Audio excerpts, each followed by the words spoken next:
Okay, okay, that should be good. Blah blah blah blah blah blah. Yeah. Okay. So, of course, I'm a dumbass.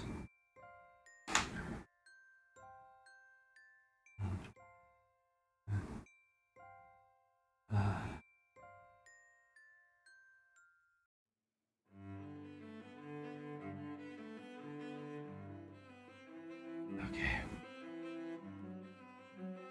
Let's see. So, while I was trying to survive the day,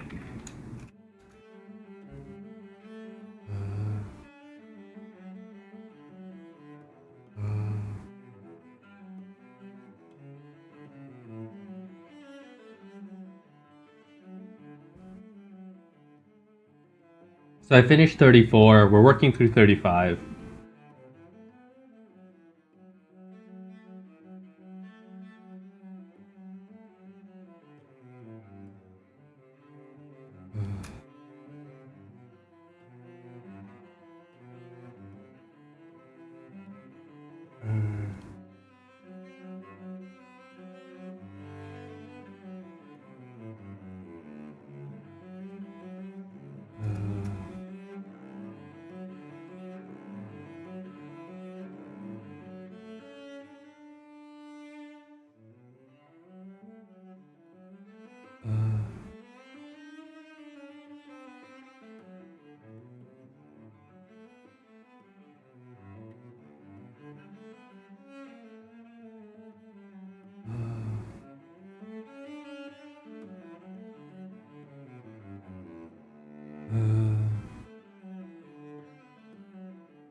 Okay.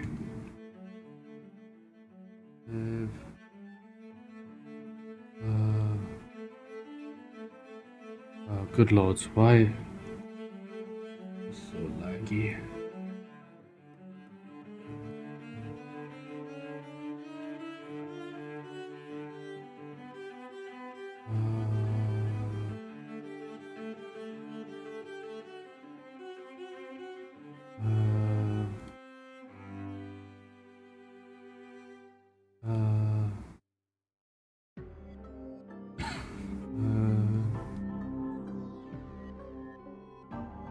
Okay.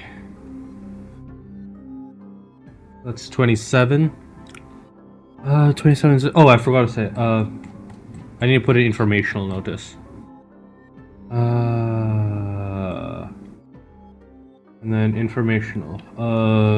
Notice of schedule update.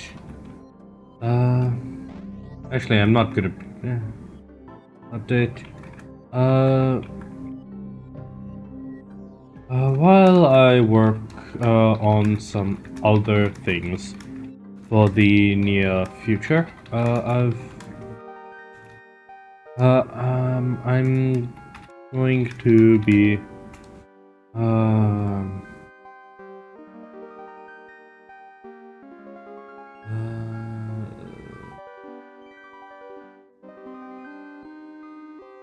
let's see, yada yada yada yada. So progressing really quickly. That was like 2 weeks. Yeah, roughly about 2 weeks is what it was. It's going to be returning. Actually, no. I guess since that's the case, I don't really. Yeah.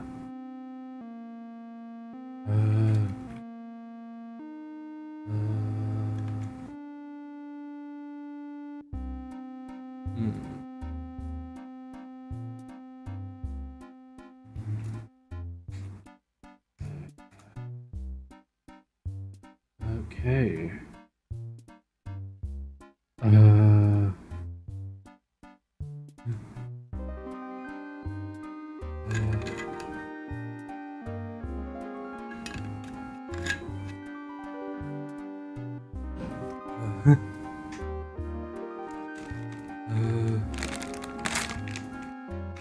Uh,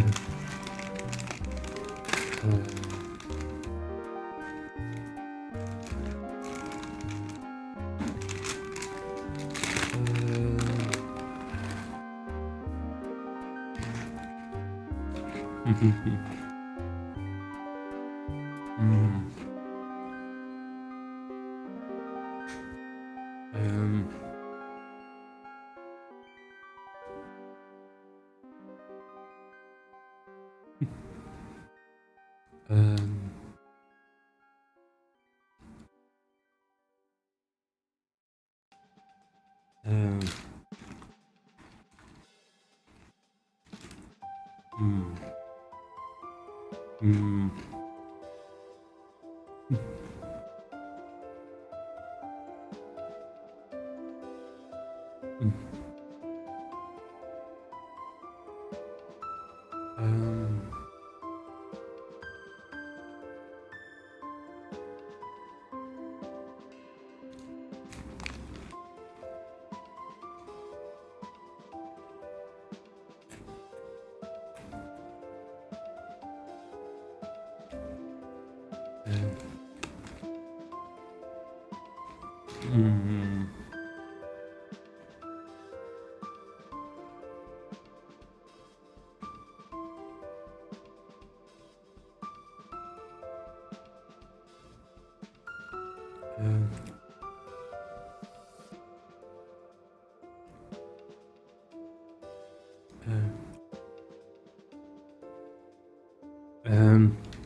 um,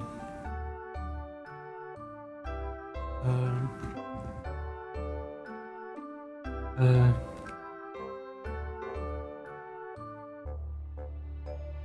um,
Yeah.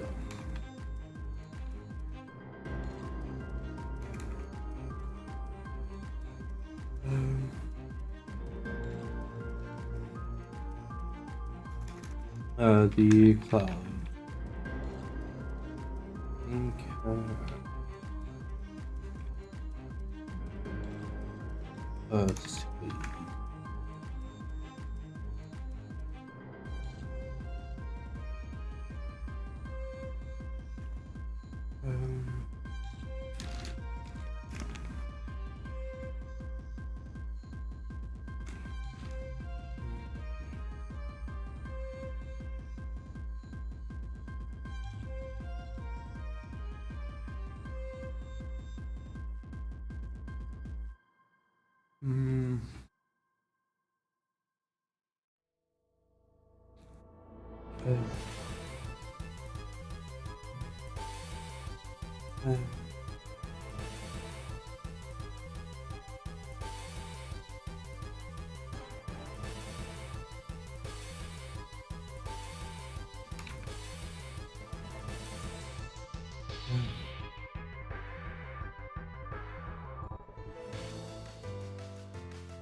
Hey, Koba.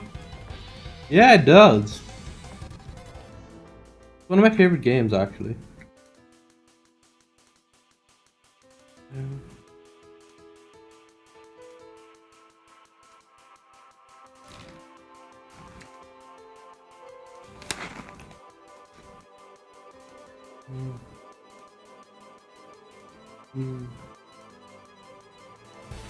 Yeah.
Um.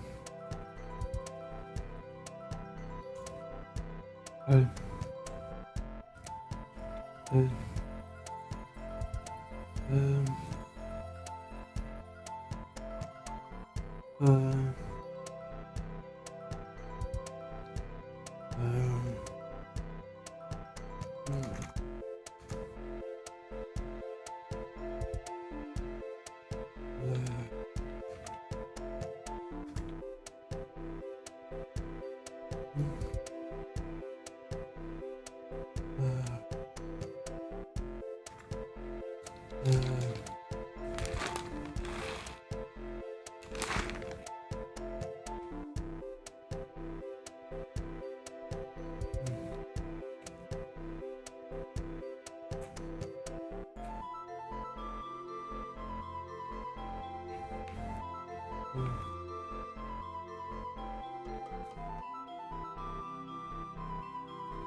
It's nice to be home.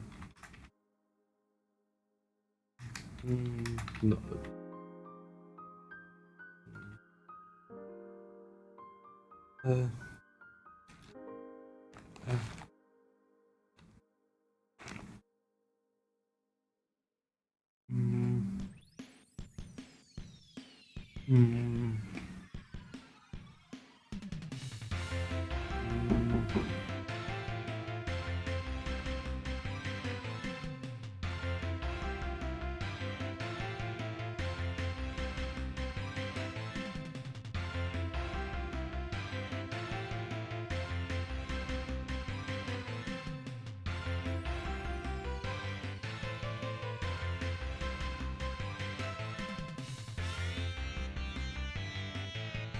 Interesting. You want a package?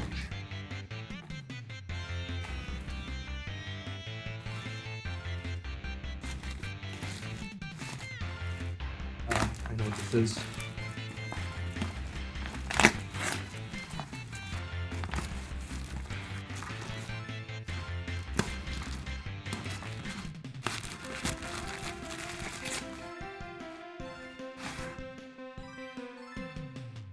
Oh.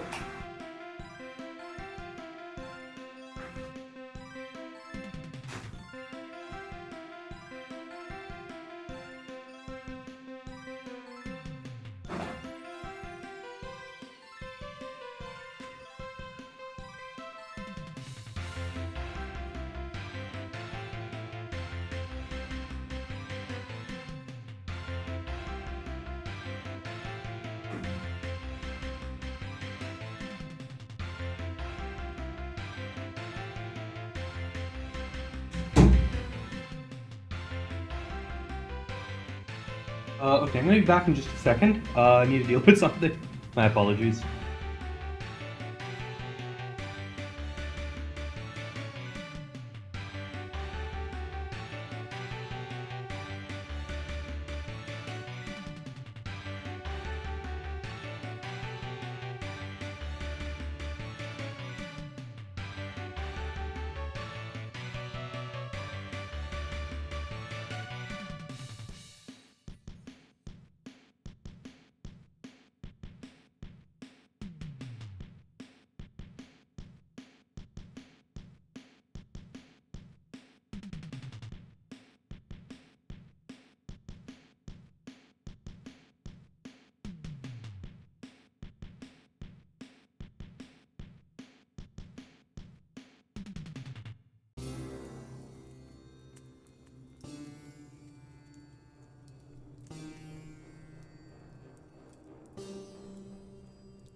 I'm back. Sorry about that.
Do you think close the as they began to descend? As they began the re-entry. Quite I've never seen a planet with such pronounced debris. Well,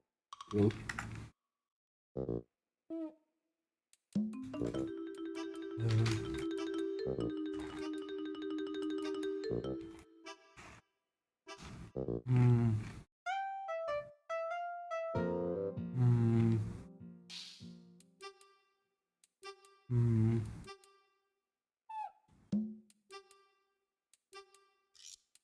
mm, um, um,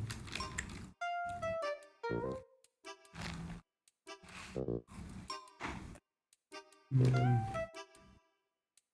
um, um,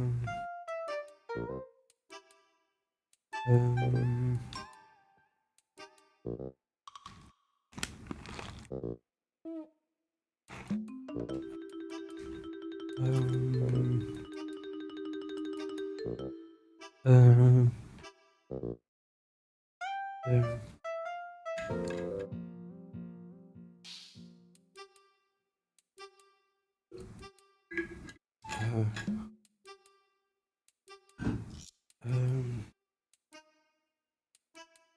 uh, uh,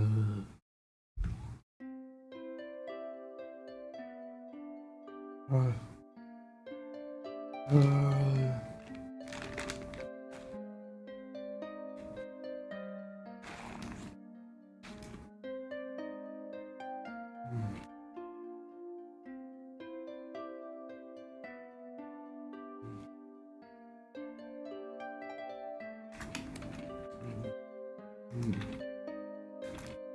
noted.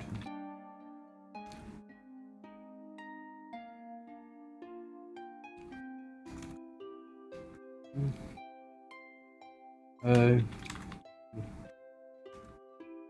you got her.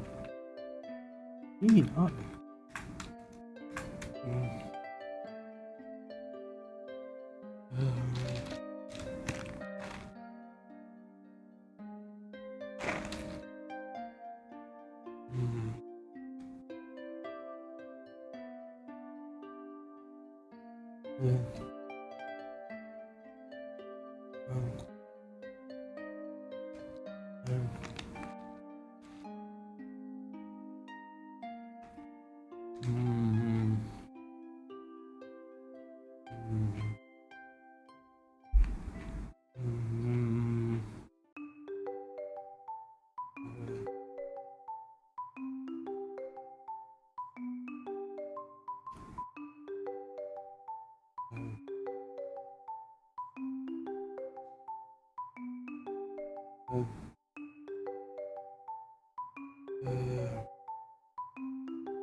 Um,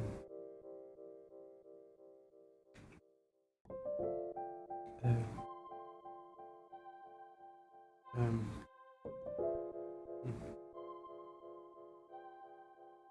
it's been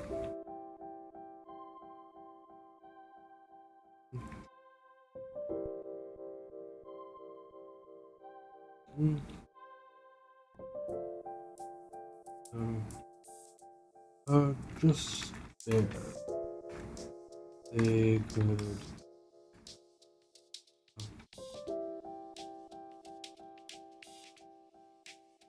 um and had been you've got a keen eye. Um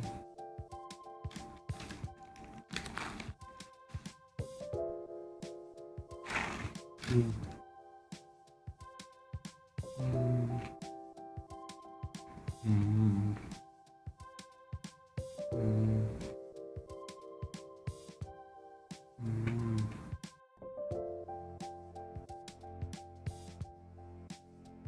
um,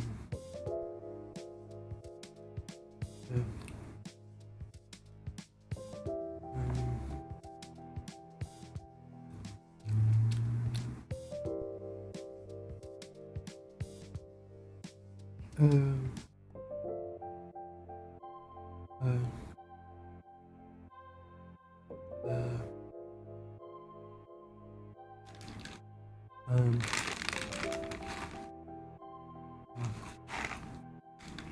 mm, um,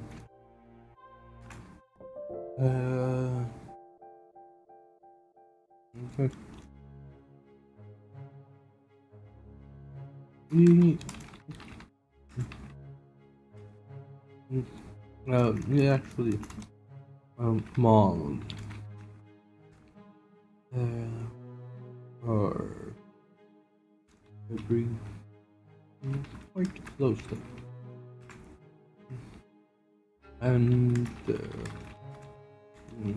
well, um, mm, mm, mm, mm, um, uh, uh, uh,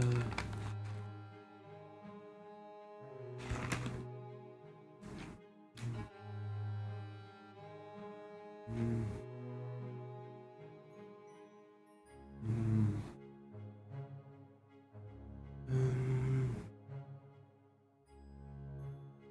um,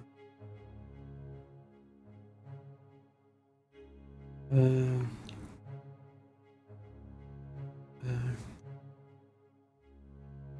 uh,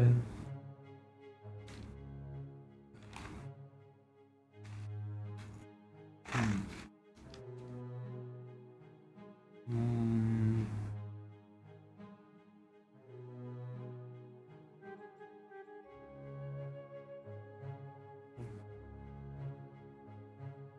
um, uh, um, um,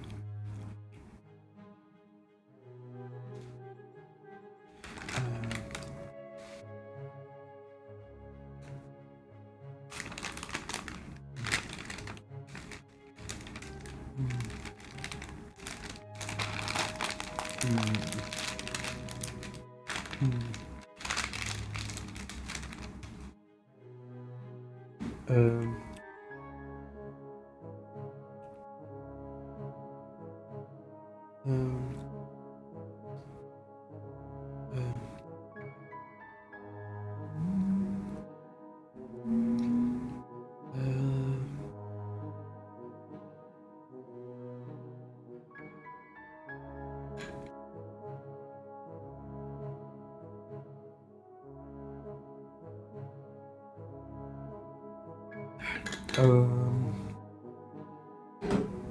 um, The Keenan. More. And there are those that would be field. Therefore, that pick over the Rex.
For any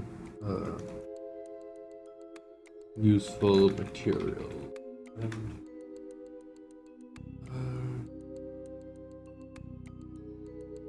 Pause.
Hey Zed, how you doing? I posted the new chapter already. Yeah, what's up?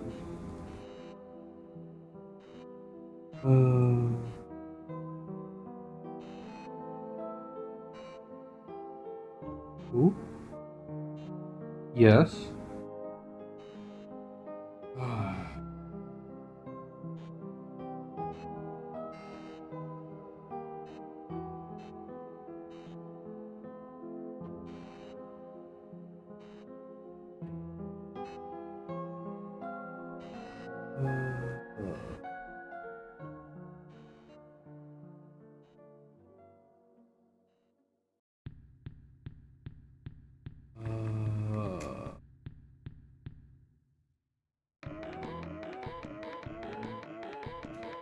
Yeah, I know of it. I haven't played it.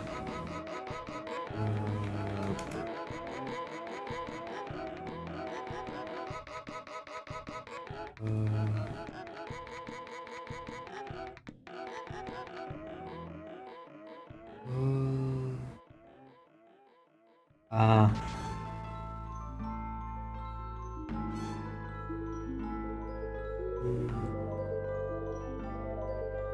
Oh yeah, it's being fixed. Thank you. But it's a little raw daughter that is holding on to the monopoly for the advanced resins that they use in the armor. Ooh, what's the story you're working on now? And seats. Providing UNRWA with the only with the device that takes the precursor chemicals and mixes it with controlled injection nitrogen.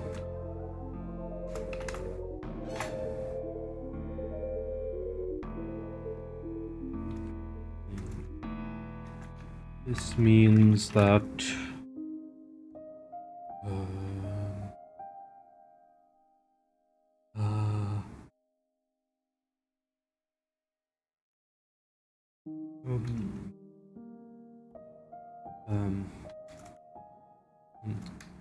this means that the shipping cost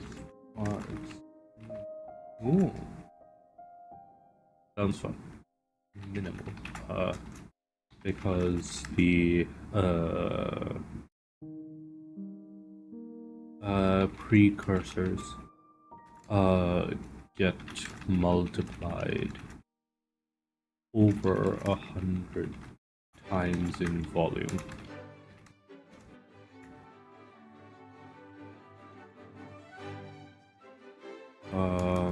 Multiplied hundreds of times over in volume when being installed.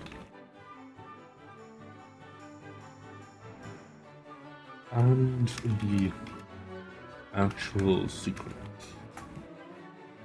false and hard to reverse engine components. of scale and has root main.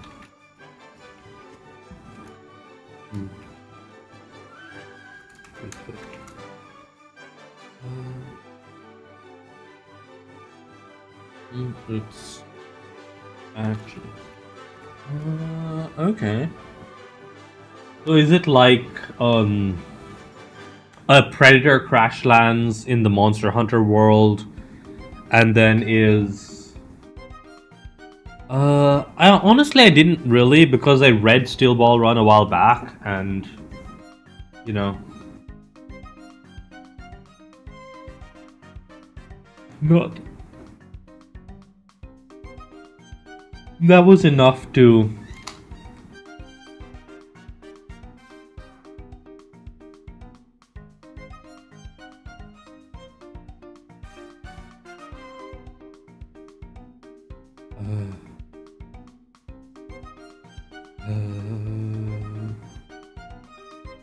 hard turbo.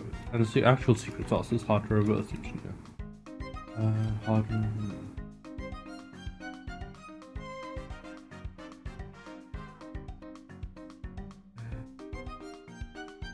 being put into the pot. Okay. And like different Monster Hunter hunters are.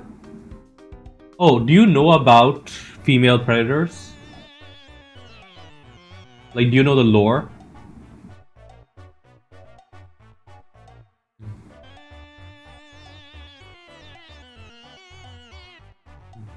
Really?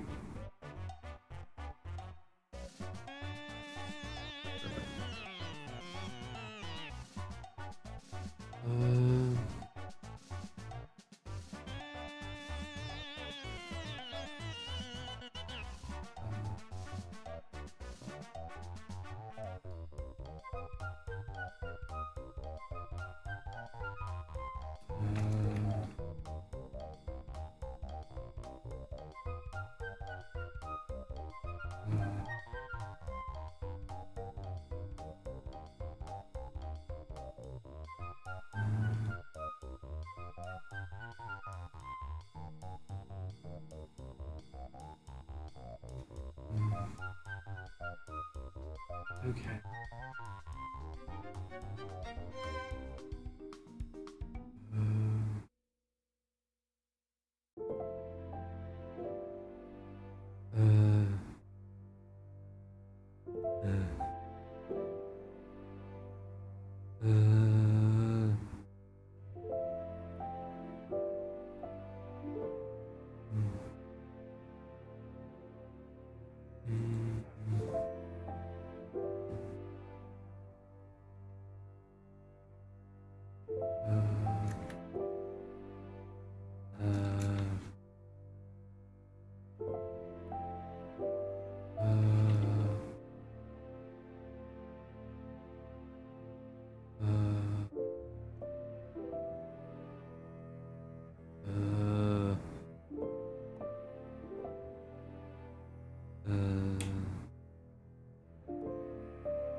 Uh,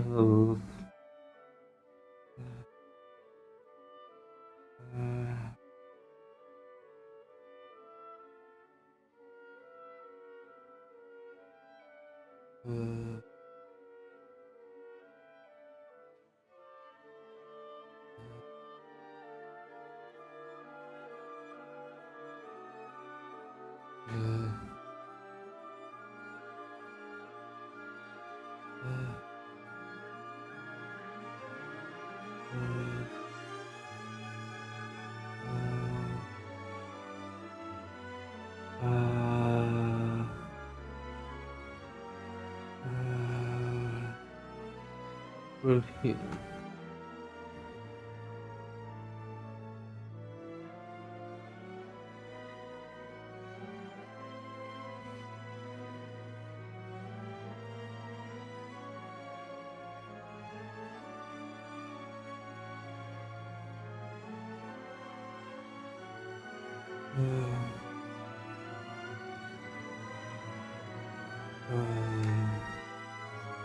Is there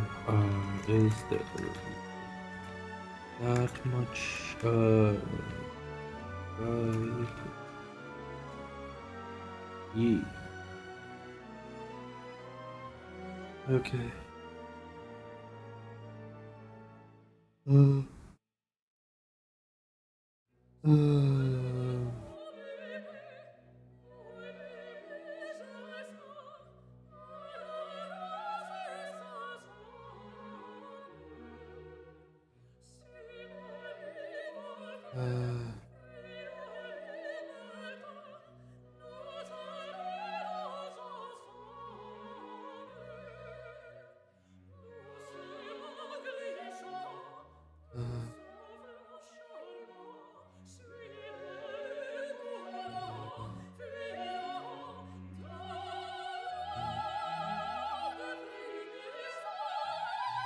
Uh,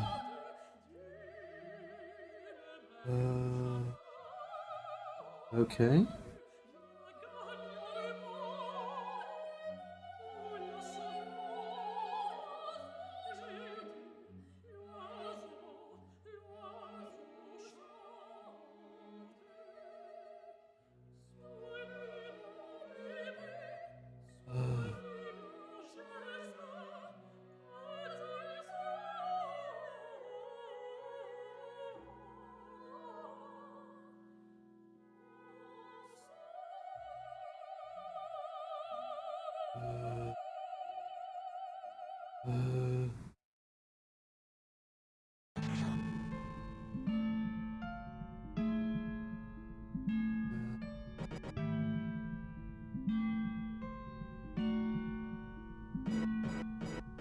Um,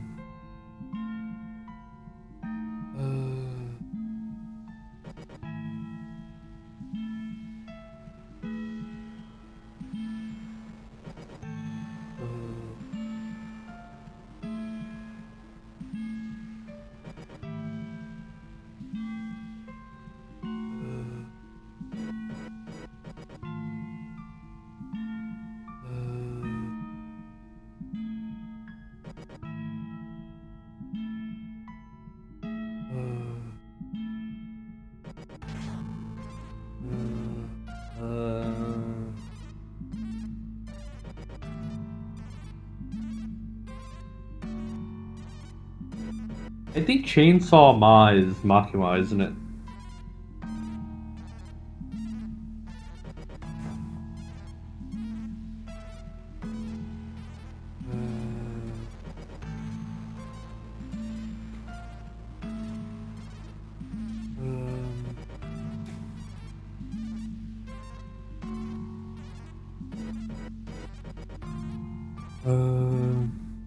Is there really that much to try?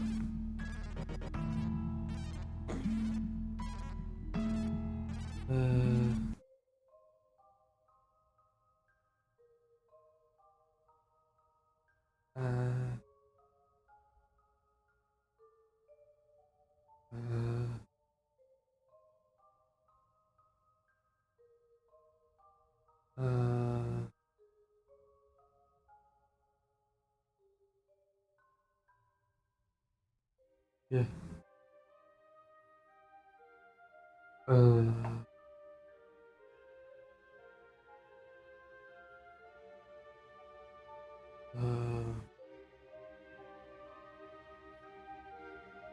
uh, uh,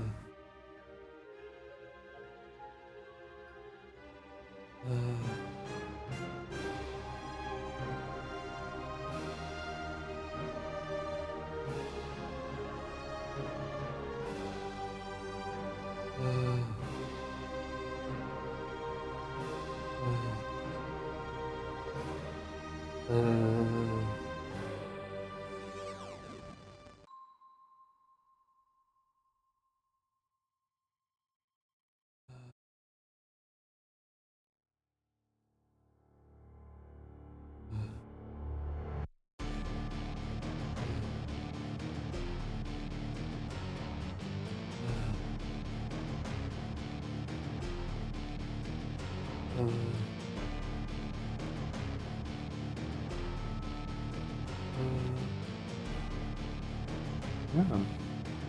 Yes. There's really that much to try to them. Happy holidays! Mm,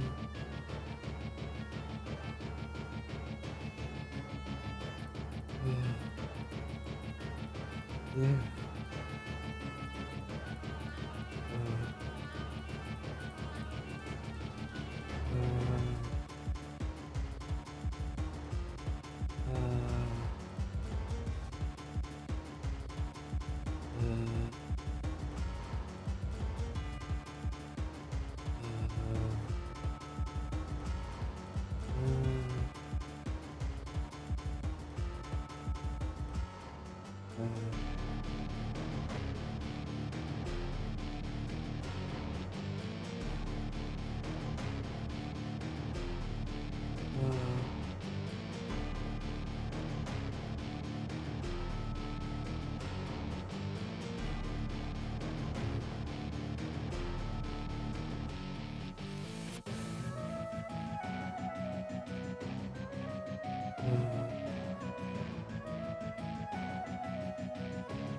I felt what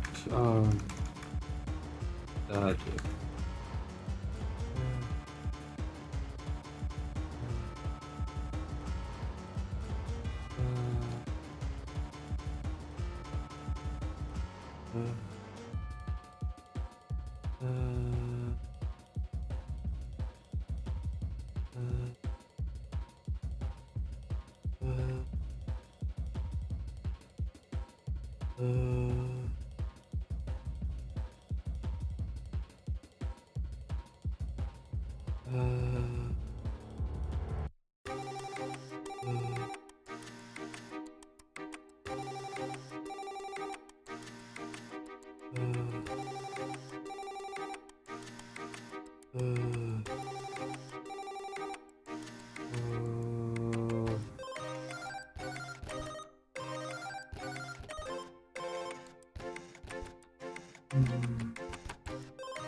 I thought that the debris would decay.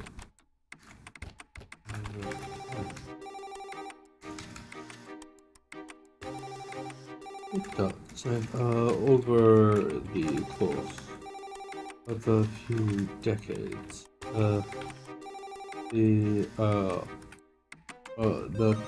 the orbit of any debris would decay with time,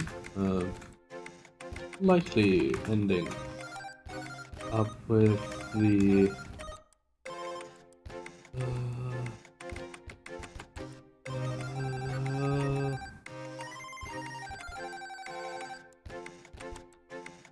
oh god.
Let's see.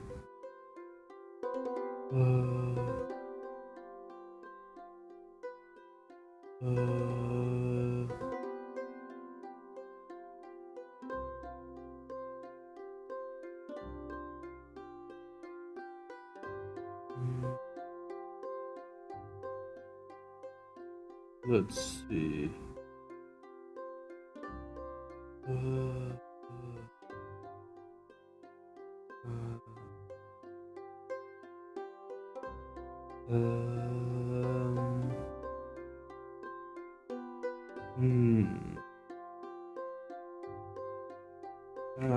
Over the course of a few decades, yes. But there is usually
let's see.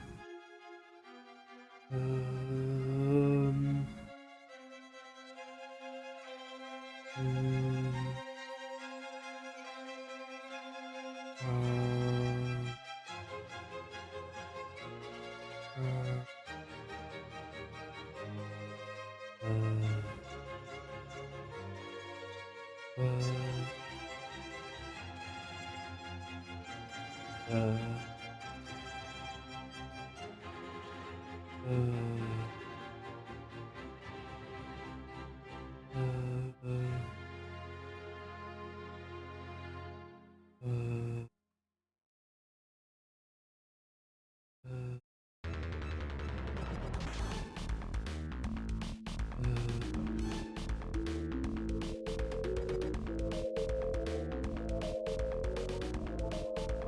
oops.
Let's see.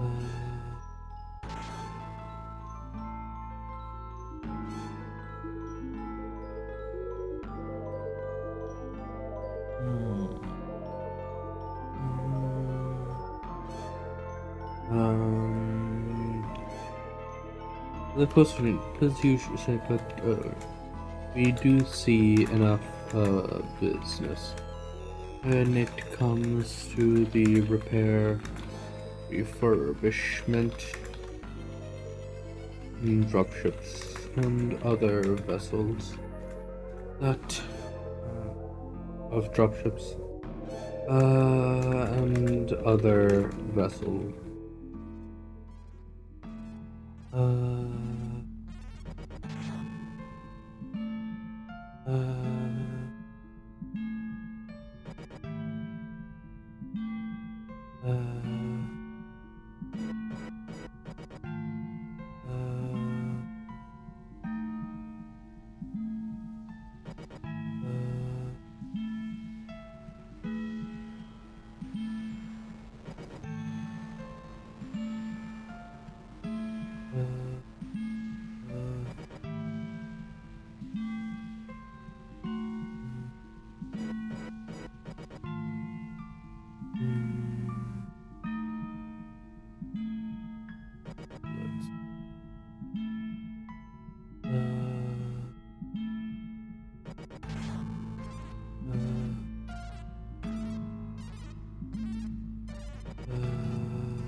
Let's.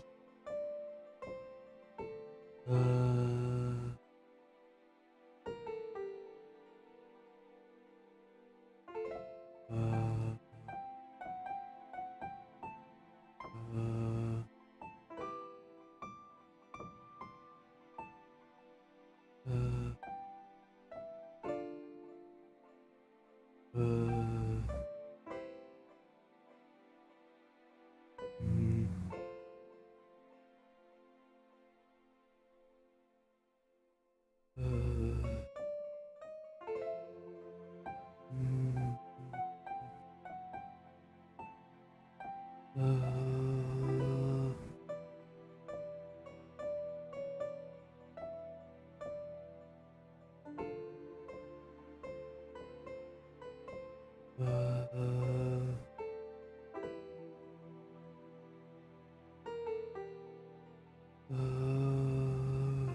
Hey Dune, how you doing?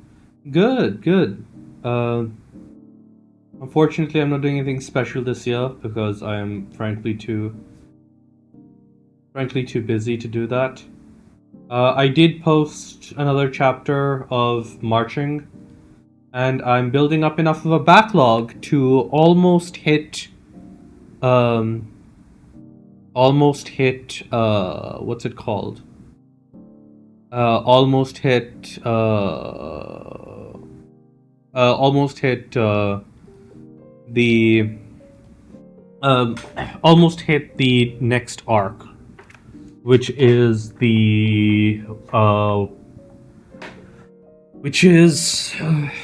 formation of, which is the end of the Lothian League and the Illyrian Palatinate. And yeah, that's kind of what I have planned going a little bit forward. Basically, I'm moving up some things that would have happened later in the story, and I'm basically in the original canon. I'm basically saying, yeah, between like Vit causing this massive rise for both the Lothian League and the Illyrian Palatinate, the Marians, and also the Circinians kind of decide, okay, we can't afford to like wait and in the future wait and like take advantage of these guys in the future, because otherwise they'll become too hard of a target. And yeah, so I'm trying to get up to the start of that, which I think comes out to Darkest, which comes out, so which is another 3 chapters away, not including this one. And other than that, I am I'm shifting updates to once every 2 weeks.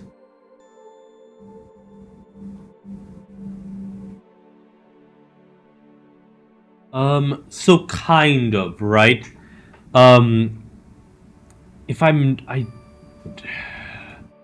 if I remember correctly, if I pull up this, we have, where's Endurian? Okay, so technically, so there are 3 things that are supposed to happen, right? In the, like, post 3000, the Marian hegemony invades the Lothian League and the Illyrian Palatinate, and the Circinians also get involved in that, but the Marians really take over this whole space, right? The Andurians over here in the Andurian space here ally with Canopus to take over part of the Capellan Confederation following the Fourth Succession War, when the Federated after the Federated Sons and the Lyran Commonwealth joined to form the what do you call it? Whatever the name of the Federated, FedCom, like the FedCom Alliance.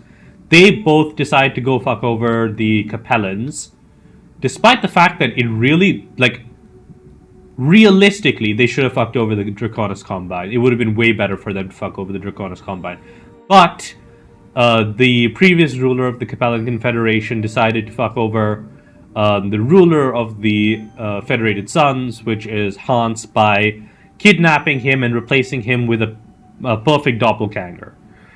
I don't know how that was even possible, but I guess they needed a reason for the doppelganger fiasco. But yeah, anyways, so following that stuff, the Marians expand and basically take over this whole space, I think in like 3070 something. It's the son of the guy who's currently in power. I think it's either the son or the grandson of the guy who's currently in power when while the stuff with Jun is happening. But basically, Jun in the previous chapter, during the latest New Year's party, Jun unveils the no-clad satellites, but the especially the JEX, which is basically recharge stations, but done properly. So it there's a so this is kind of based on the Sarna page for a lithium fusion battery. So in this page, it mentions that hey,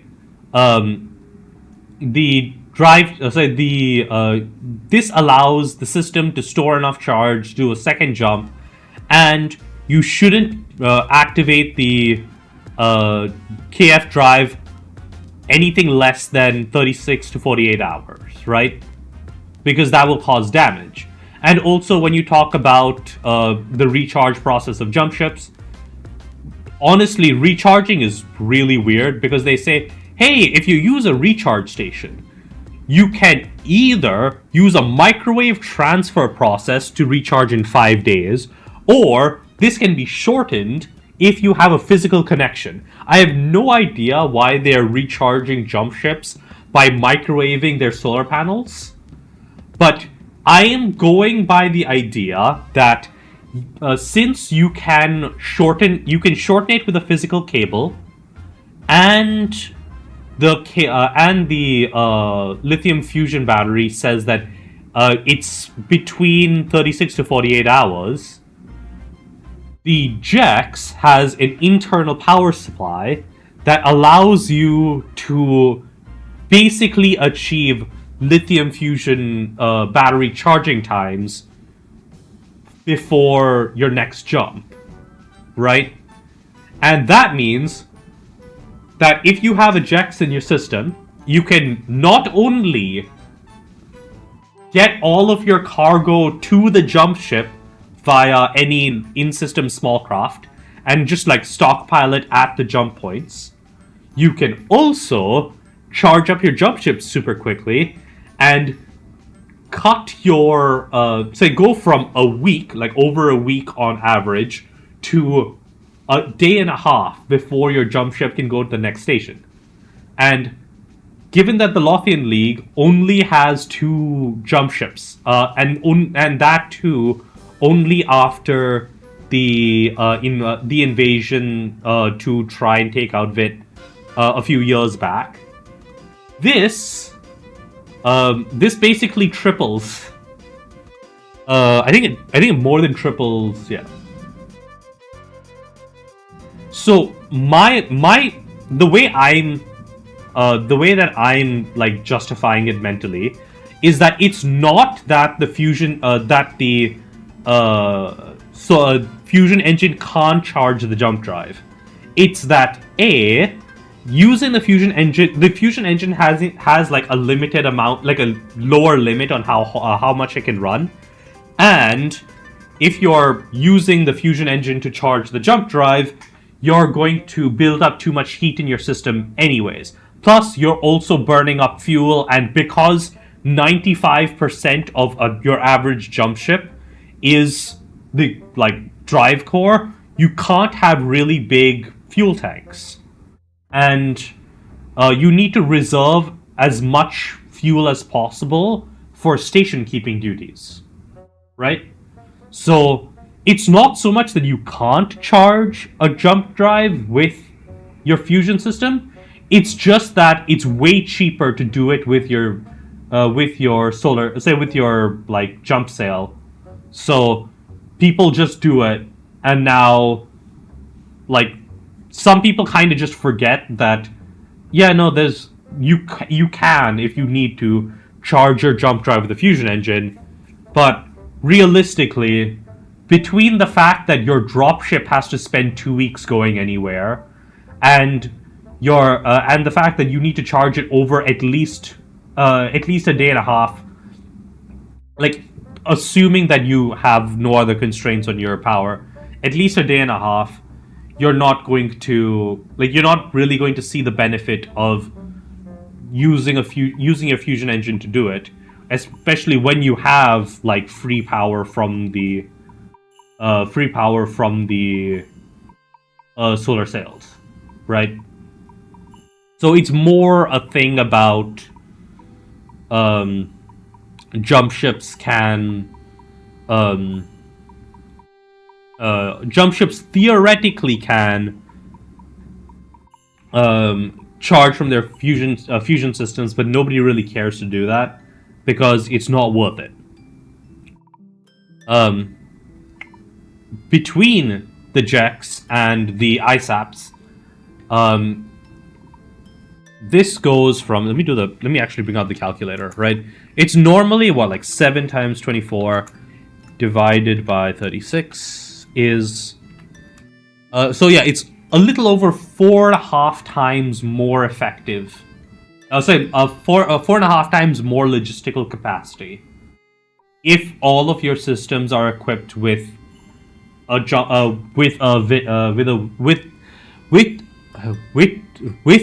VIT jump station, say like recharge station, and a small craft to shuttle shit over, right? And that is massive when jump ships are the limiting factor on logistics. So this is even more. So in this case, Jun is kind of cheating in that, like, yes, batteries are expensive, but because so there are two things that Jun is doing, right? The first thing is that when Jun says that the Jeks can be bought for only 16 million C-bills, he is being a marketing. He is lying out of their teeth because for marketing reasons. 16 million C-bills gets you the core 2 counter-rotating grav decks, the big jump sail, and the like bulk core that contains like literally just a bunch of standard batteries, right? It's nothing special. Well, it doesn't even contain batteries, right? It just contains like really good radiators and a fusion power plant, and the system just has like an ion collector that allows it to grab protium from the solar wind. So that's basically how the Jex does it, right? They have a reasonable. Well, they can also restock super easily because you've got like small craft running around with plenty of hydrogen, and realistically, it only costs like a little hydrogen to refuel a jump ship. So yeah,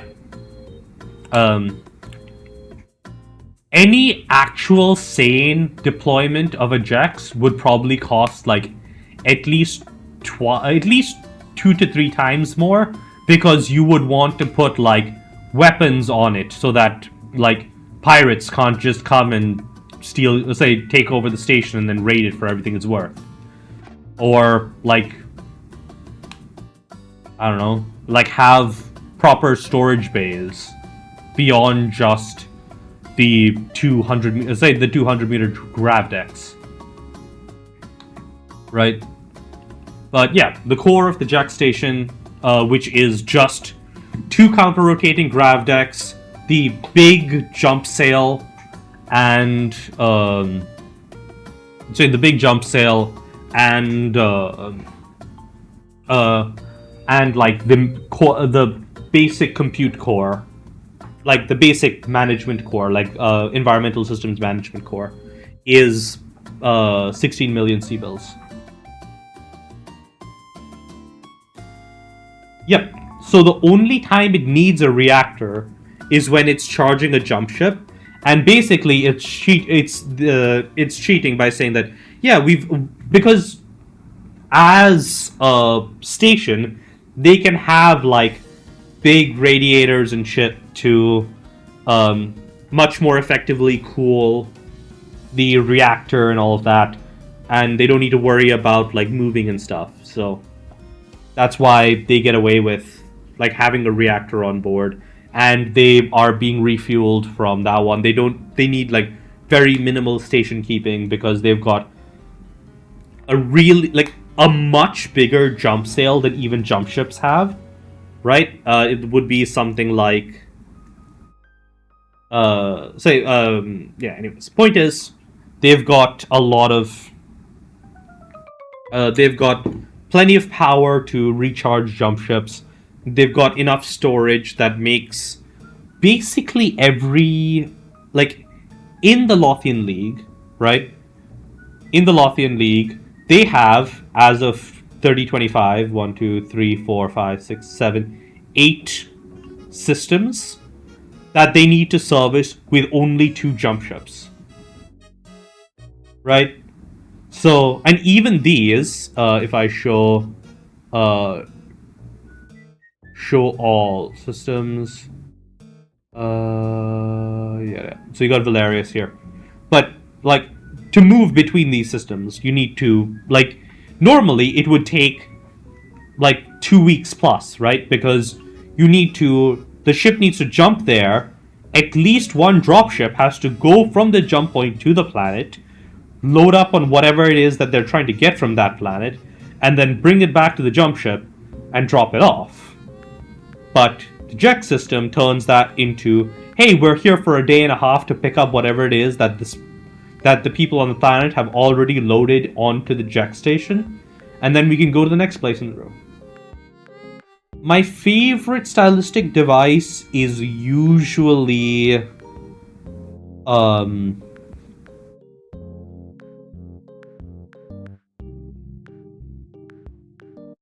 mean, it's hard to say.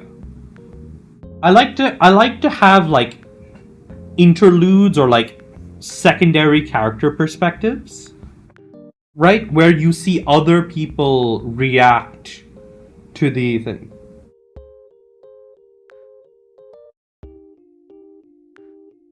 Yeah, so that's probably the budget option, honestly, right? The budget option is, hey, we've got a 4-kilometer wide jump sail that provides plenty of power and like some very basic electrical management equipment that can make sure that we're providing a very clean power supply for the jump station, right? Because normally jump ship jump sails are what, like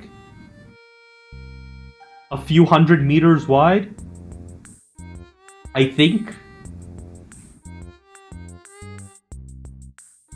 But yeah.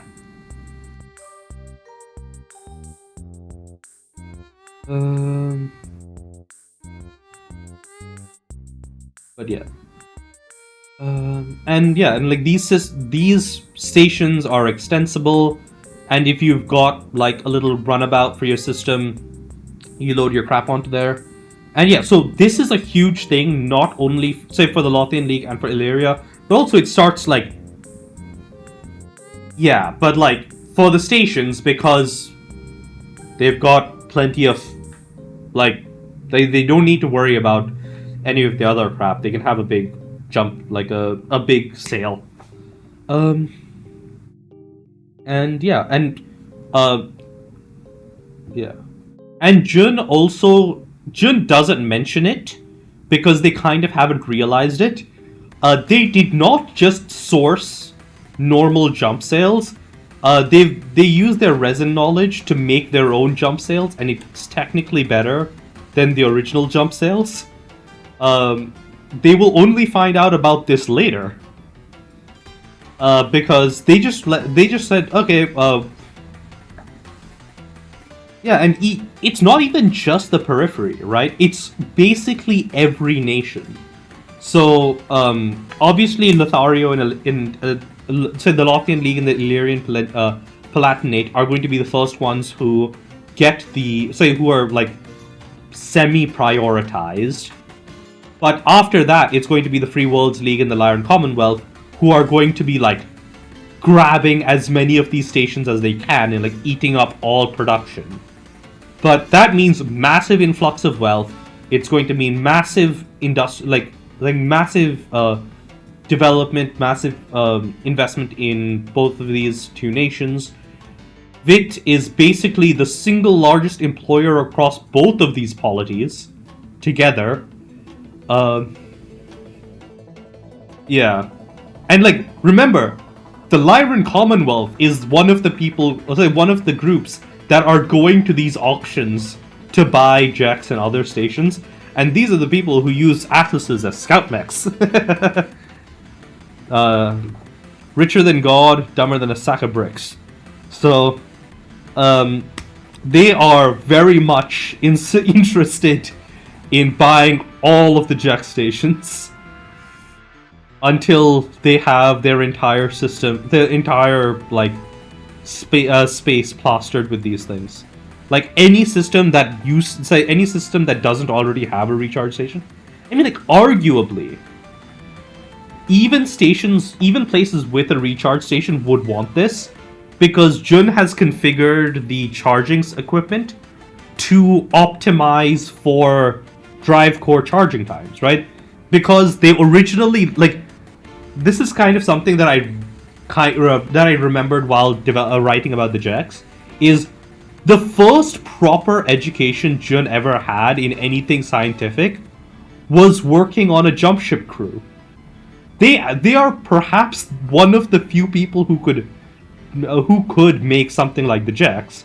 Is they know how to optimize charging profiles for jump ships, and because of that, technically, their recharge stations, the Jax recharge stations, are better than Starleague recharge stations. Like, in every way other than recharging, they're shittier, because they're made to be cheap and like really easily deployable. But if you think about just core recharge capability, they are better than whatever the Starleague put out. Which kind of makes sense, because the Starleague didn't actually really care about recharge, right? Because they had the industrial ability to make a shit ton of jump ships, and they could just like overcome the problem via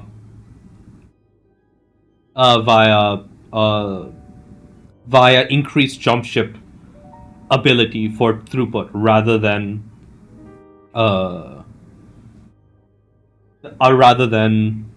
like the Terran head.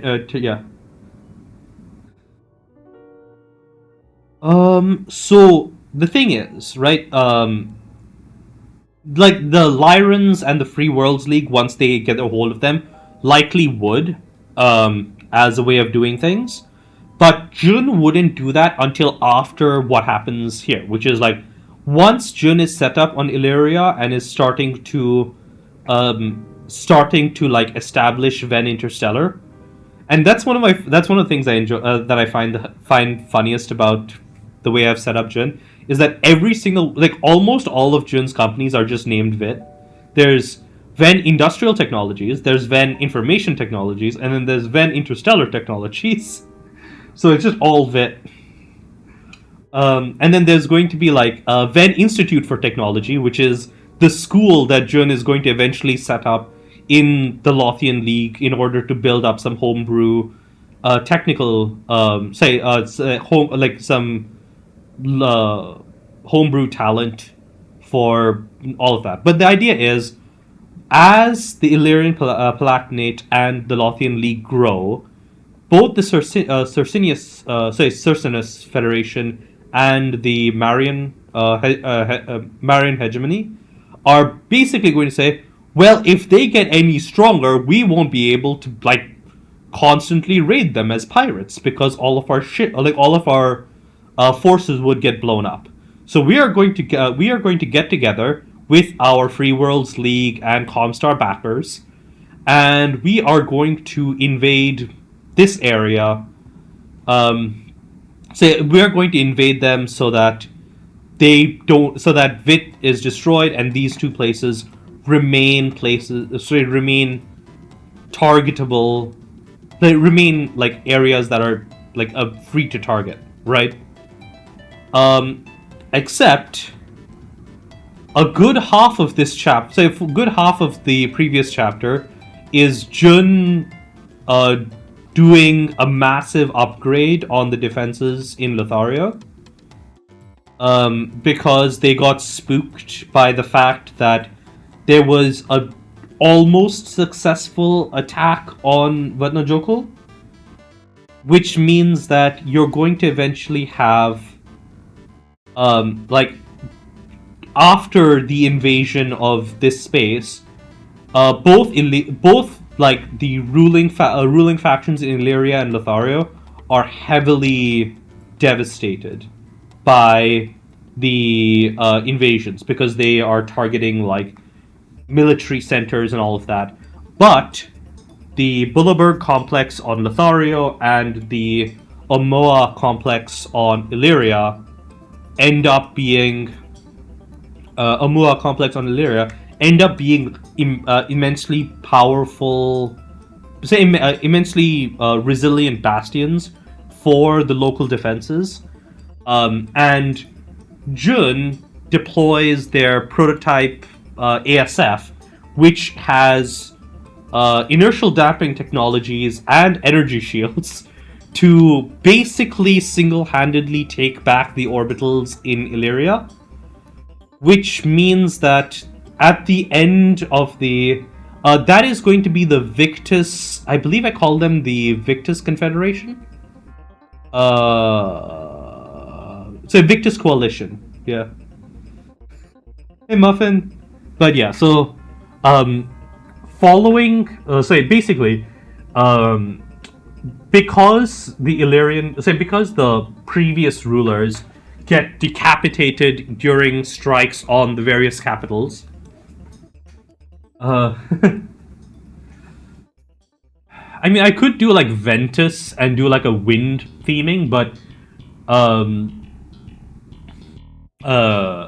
I think Jun wouldn't be the one pushing for this to happen, right? Jun is kind of going to end up being forced into a position of leadership across the Lothian League and Illyrian Palatinate. So across the Victus coalition, because like they are a personal hero in Illyria, and Bulleberg. The reason Bulleberg survives is Jun has a failsafe where they have secretly built into the alats around the Bulleberg complex. Emitters for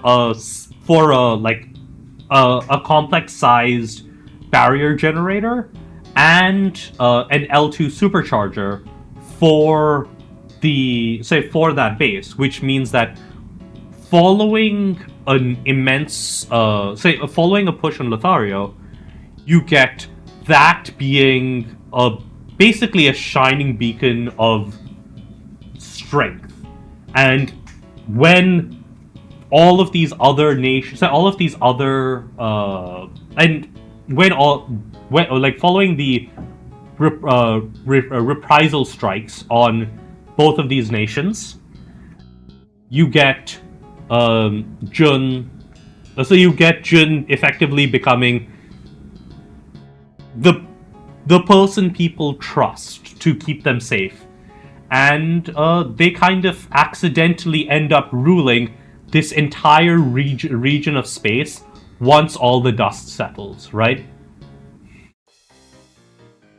No, because, like, they are committing a lot of military forces here, and at some point, Jun is going to retaliate and, like, try and push back to Alphard and to Cercinus, and basically so they end up ruling over this place. But one of the big things that happens like the biggest thing that ends up cementing Jun's like rise to power is during an attempt to root out like attackers that actually managed to land in Illyria. They're running ground penetrating radar scans to like find any material and like any bases. They find the Pedro Ellingson Castle Bryan, which has basically a helm core in it, and Comstar, realizing what Jun has now, is going to try and take over. Is going to try and try and stop them. But at this point, Jun is a psychic mind reader who is capable of ripping the memories out of people's heads, and this is going to give them the motivation to find out, oh shit, Comstar has been like one of the major forces behind all the attacks on me. And that results in Jun becoming like, this is not doing anything for this is absolutely confirming the belief that people have that Jun is secretly from some sort of Star League remnant that was in the deep periphery and then rediscovered at some point, because following the takeover of, following the formation of the Victus Coalition, they are basically going to be rapidly reactivating all sorts of technologies in order to build stuff like jump ships and HPGs. Oh yeah, by the way, you know what's the worst miss of a roll is? Look at this roll. Look at this bastard ass roll. I missed that because I got logistics the chapter before. Also, Jun can make Eldritch Abominations as servants. That hasn't been factored into the plan yet. But if it does become necessary, Jun has the ability to make Jun has the capability to what do you call it? Jun has the capability to create servitors and super soldiers that can 1v1 like light and medium mechs.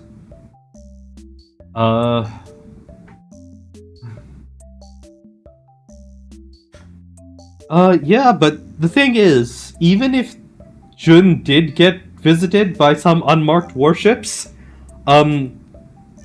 they are very quickly approaching the level of being able to fight off said unmarked warships. Maybe not via traditional, like, weapons, but, they are perfectly capable of boarding actions. But yeah, like, we're going to see, but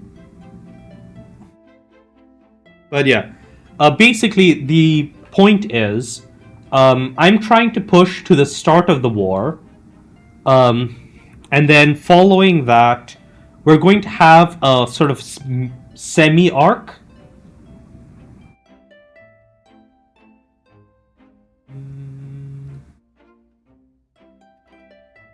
Kind of, yeah. Like, the full coalition doesn't form until past that. So if I go Sarna, okay, known maps with Sukhet, and then I believe it's what 20. Blah. Okay, here it is. This is the one, isn't it? Law. Yeah, here. Oh gods. Yeah.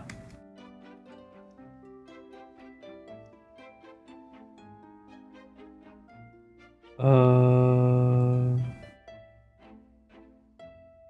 you talking about this one?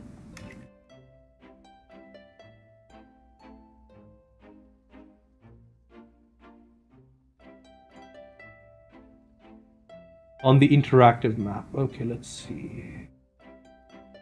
You mean these four?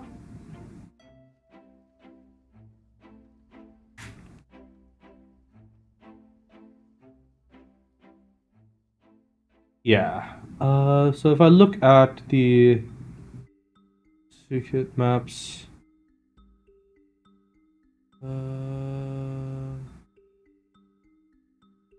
okay. So if we look at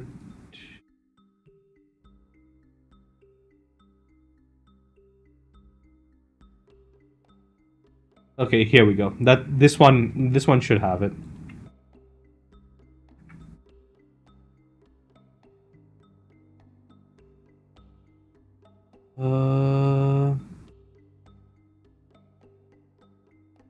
Yeah, the rim collection. You mean? But yeah.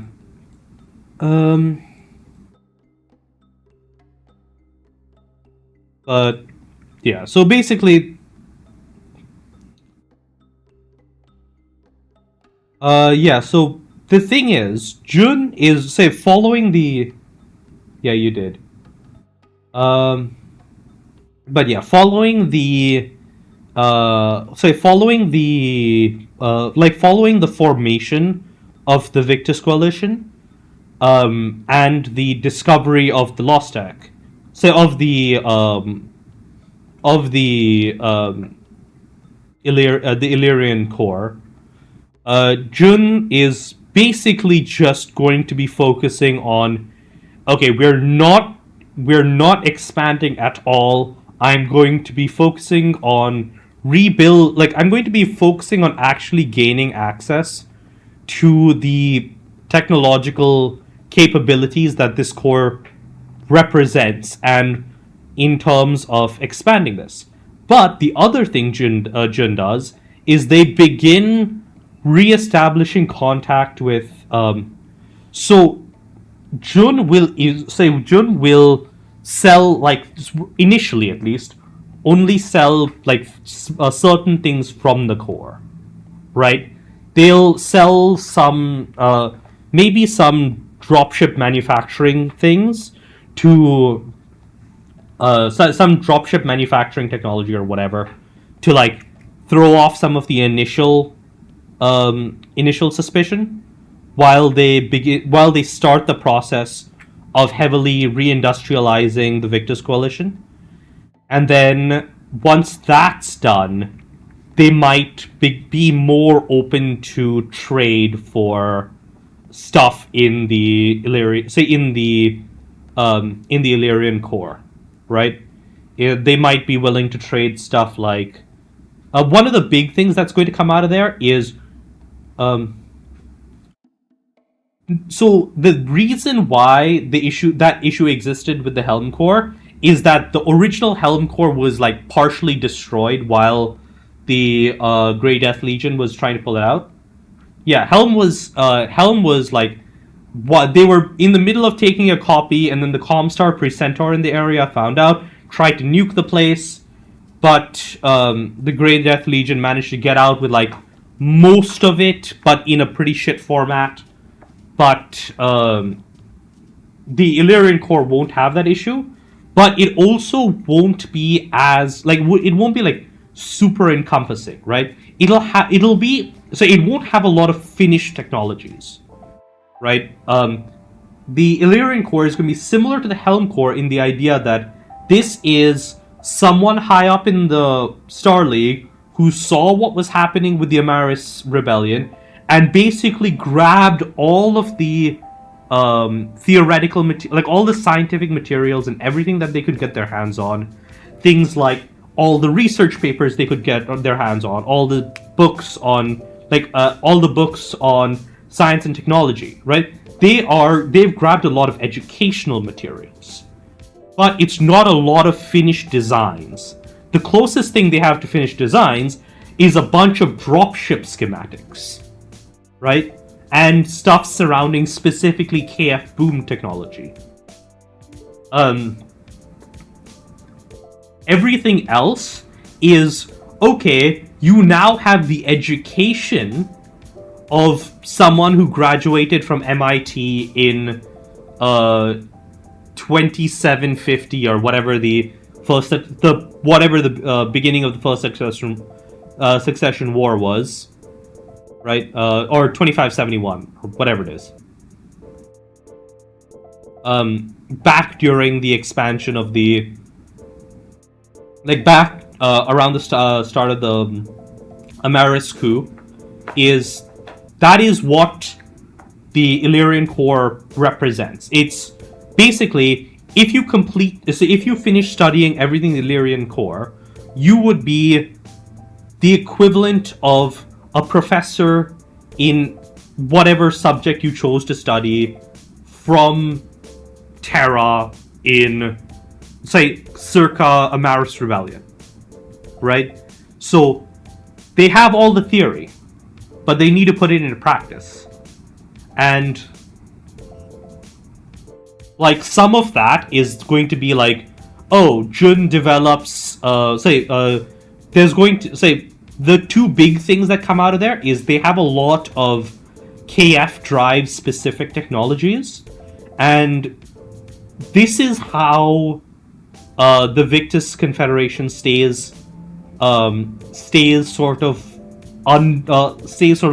somewhat under the radar, is they start pumping out dropships to sell to the inner sphere, right? Lot of lift capacity. They sell monoliths and other really big dropships. Not monoliths, mammoths and other big dropships, and sell those to the inner sphere, and that is used as an explanation for their heavy development of space-based infrastructure. Really, it's because Jun likes space-based architecture, and also because they are looking to eventually employ the knowledge from the Illyrian core to make jump ships again. And that's when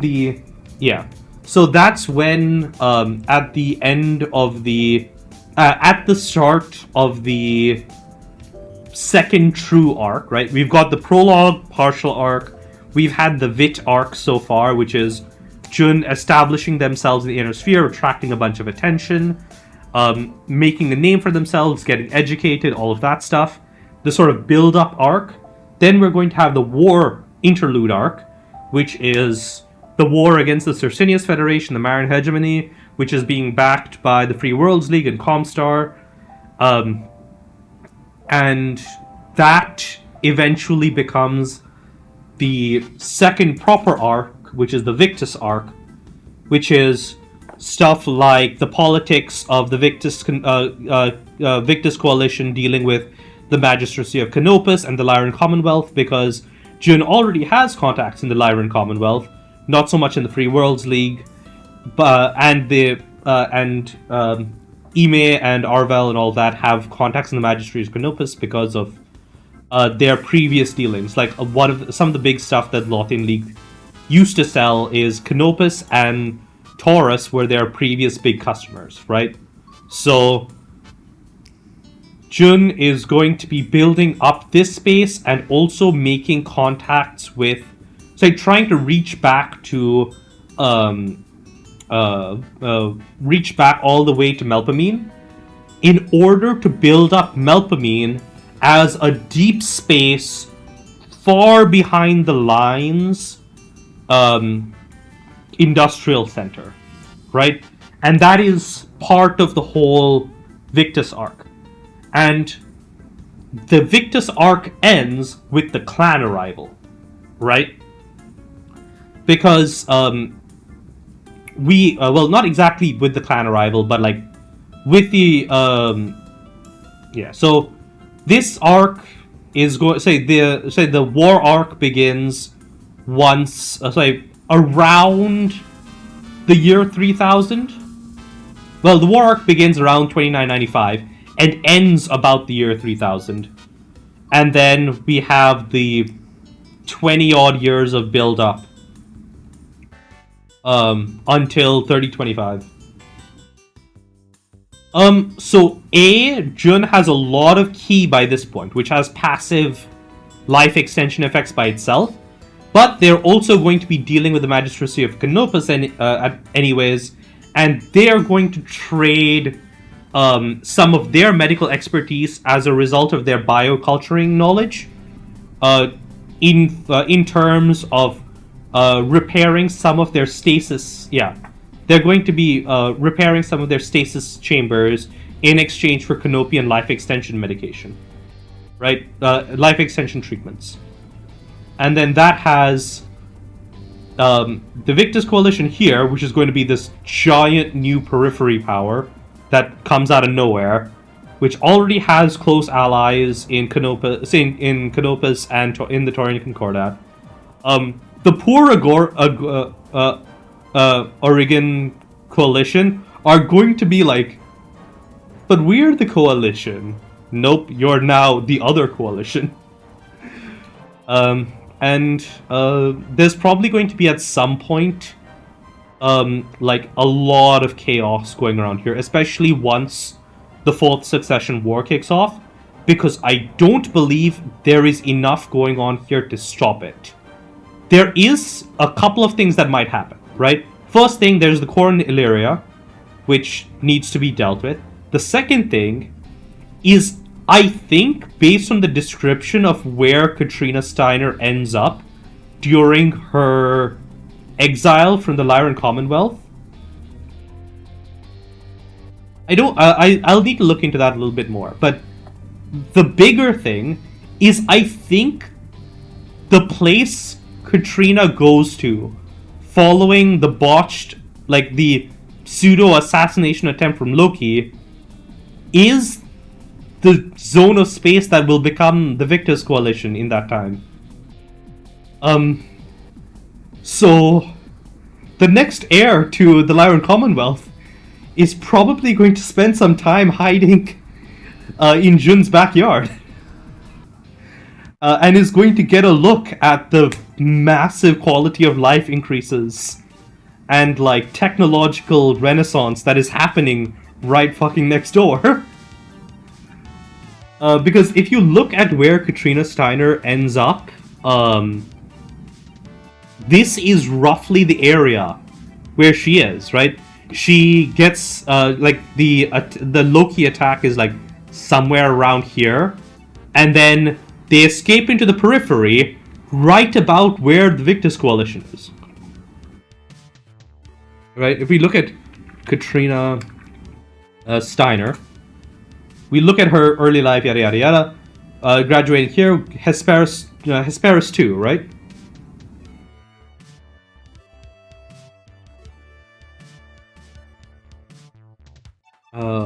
So if we look up where Hesperus 2 is, Hesperus 2 is here. So what it looks like happened is, following the Loki assassination, you can see that it says Katrina, yada yada yada yada, Mark forces, yada yada. Oh no, she was transferred to the 2nd Royal Guards, defense of Lorik, not Hesperus 2. Lorik. Here, Lorik, right? This is the one that I was remembering. So she was here in Lorik, yada yada yada yada. Oh no, Pulsebow. This is the correct place. Yep, so Pulsebow.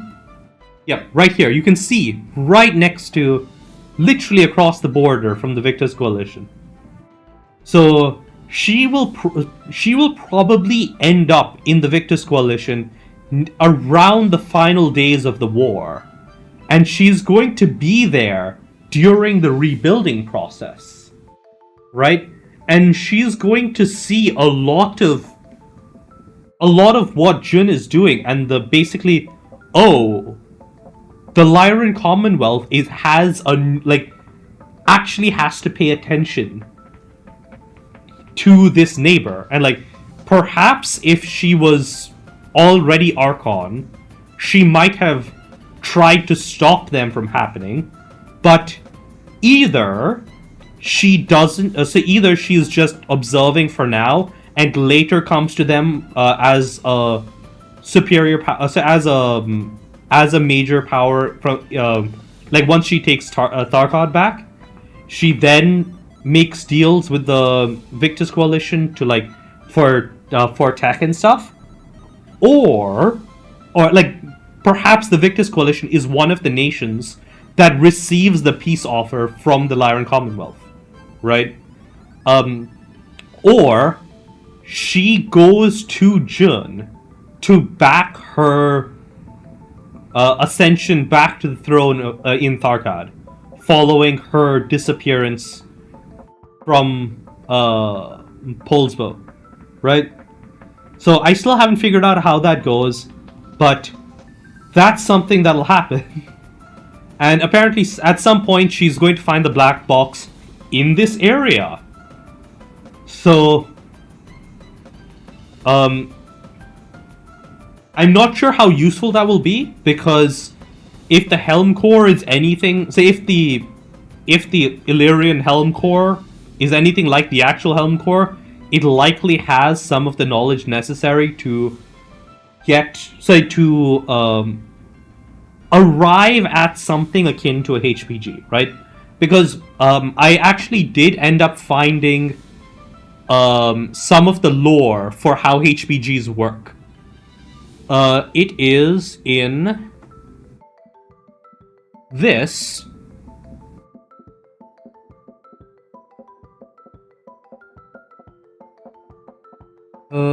So if I open this is from Shrapnel, right? Issue 20. If we go into hyperpulse generators, they actually talk about how HPGs work, and it's effectively hey, we strap the jump core from a jump drive onto a fusion onto a fusion reactor, and use that to create short-lived jumps that can transmit a few milliseconds, say a millisecond-long burst of normal radio waves through hyperspace, and just project them across interstellar distances, which Jun could probably figure out. And once they're forced to, once we have that, we can have Jun rediscover actual HPGs. I'm not sure what to do with the black boxes, honestly, because they're assuming Jun discovers HPG technology. They're kind of outdated. The only thing black boxes have going for them is that they're omnidirectional. Right? Because if they are omnidirectional... Yeah, so either that, or Jun actually finally gets one of the FTL perks that are in the March, and they figure out, I'm thinking of adding, a tachyon related perk for,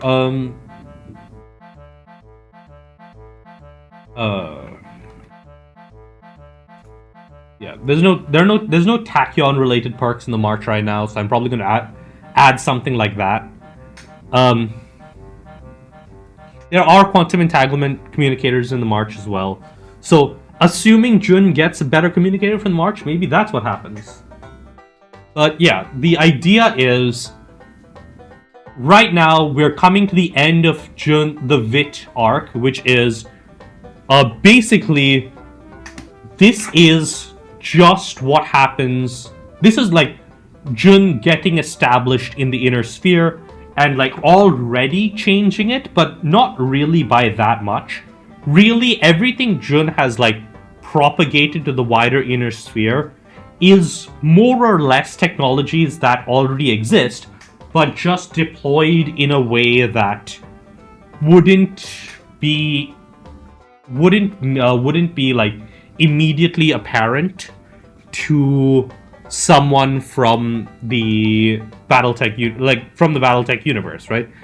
They're focusing, Jun's focusing on like logistics and like streamlining civilian manufacturing and all that shit, instead of anything to do with war material, right?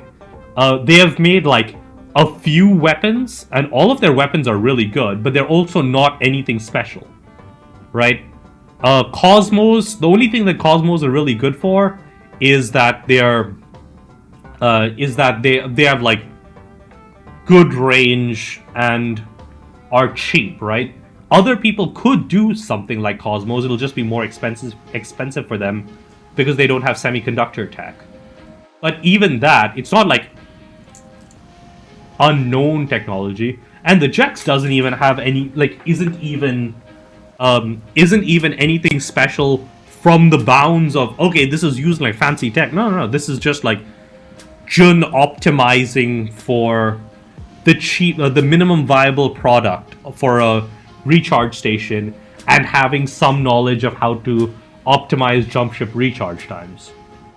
But that's we're coming up to the end of how much simply a different perspective can change the inner sphere, and we are moving to the second phase of the story, which is what happens when you have a different perspective but also power.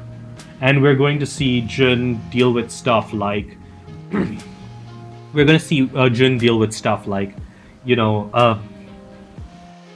we're gonna see Jun deal with stuff like gods, my brain is like farting, but yeah, we're gonna see Jun deal with stuff like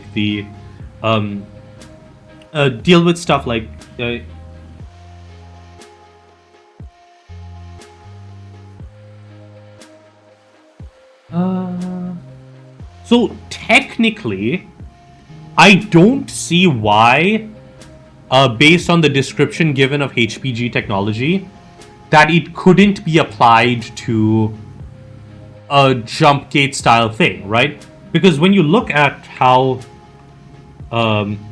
this is described, you see that it says hyperbaric yada yada yada yada. We didn't say after the HPG establishes an artificial jump point, which looks like any other fusion plasma, if you were wondering.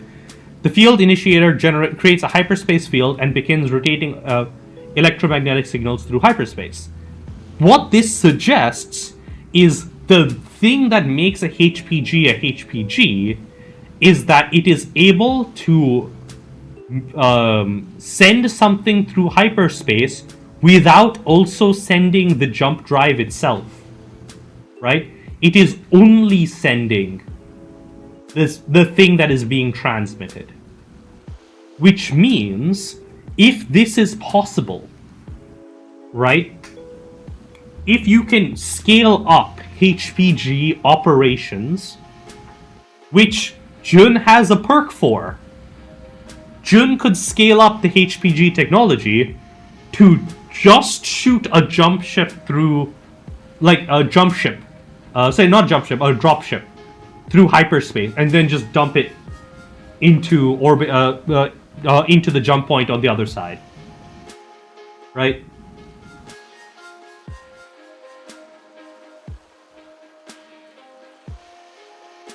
So there are two things that are really, really important about the HPG being a... Yeah. So the thing about this is there are two massive benefits for having a HPG style jump launcher, I guess, like a launch, like a KF launcher as opposed to a KF drive, is that so this means that your ships require very little. You don't like you can, in theory, you don't need to transit a whole ship, and two, the thing that's really important is you're not exposing your expensive jump drive to your target, right? You are only sending your material, which makes it a really good military asset. I mean, it's not great from a logistical point of view. It's arguably worse than a jump ship, and Jun will be significantly modifying jump ships by making them less viable for combat and more optimized for the Jex paradigm by basically permanently fusing dropships to a jump ship via KF booms to make pseudo-compact jump drives, which are basically jump drives that make up a smaller percentage of the ship's mass, but only because they have what are basically permanently attached dropships. But that means that you can, like, if the only thing you're doing anyways is jumping right next to a jack station, and then taking on load,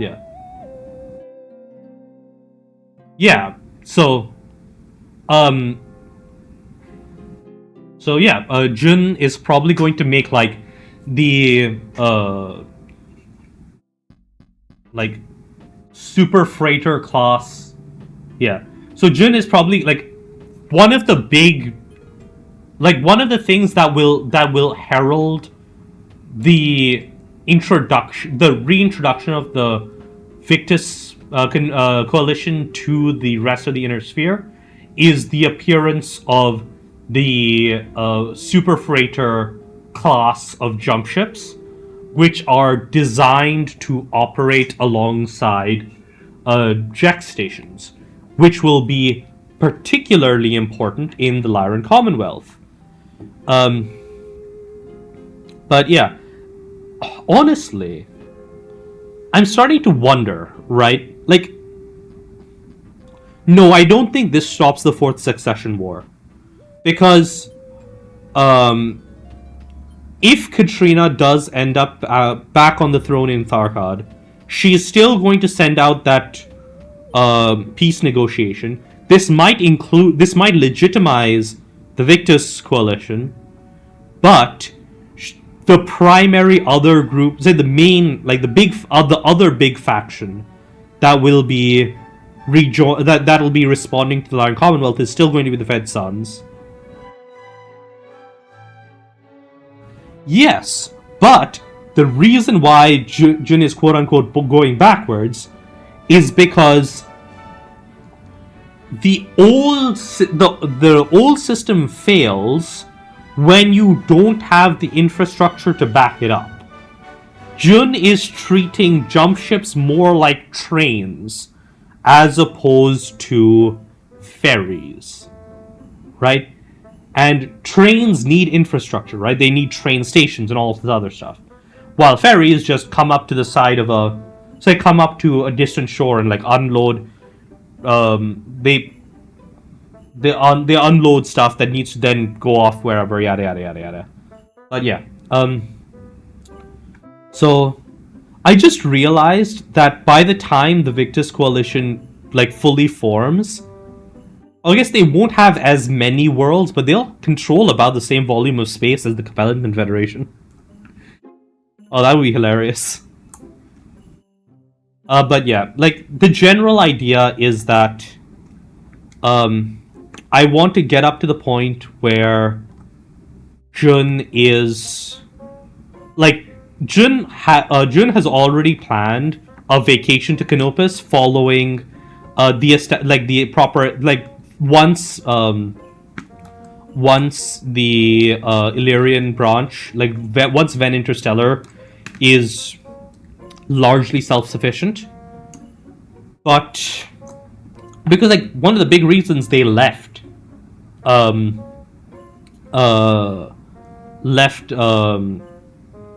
in the first place was to see the rest of the inner sphere, and they've mostly just been in like this tiny area, and they want to see more of it. So they have a vacation to Canopus planned. That's going to end up being a diplomatic trip. It's probably going to be like Canopus and Taurus, and maybe the Oregon coalition, depending on how that is handled. The Lyrans depends on how I deal with the Katrina situation. And yeah, like we're going to see a big thing with, okay, Jun is going from Jun has effectively grown from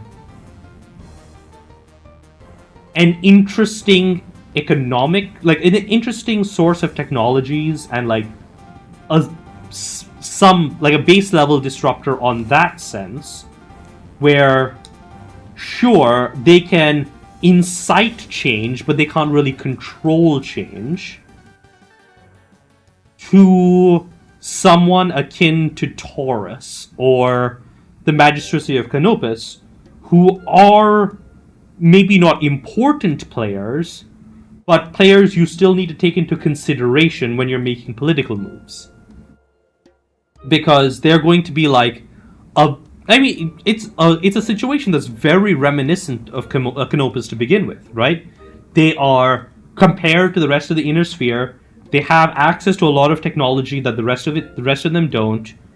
In the case of Victus, it's a lot more technology, even if they don't really have the medical tech to step on the Canopian toes. But they do have a lot of spacefaring technology, mainly because that's the technology Jun actually cares about. Like, there is tech that would mean that they could make better mechs and shit in the Illyrian. They have the means of making endosteel, and they sell endosteel, but they don't actually care that, like, they use endosteel for stuff like ASFs and things. They don't, like, when Jun has proven during the war against the Circinians and the Marians that good enough that ASFs are perfect, like, as long as you don't give a shit about, like, actually, like, ASFs are monstrously effective against mechs, as long as you've got, like, the appropriate handling to go from there. And yeah, we're going to see a lot of stuff there. The big thing that I'm not entirely certain of is, like, the expansion, like this period of time between the formation of the Victus Confederation. I guess the fourth succession war does make a good filler for that space, right? Because that's, like, 3025 is the fourth succession war, right?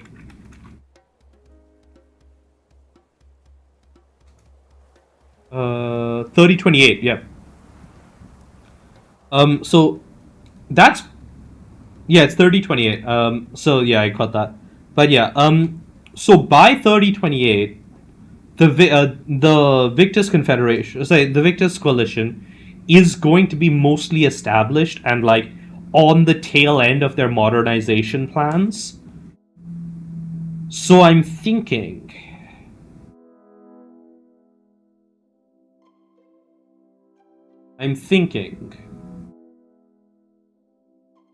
would that be enough for them to get pulled into the fourth succession war?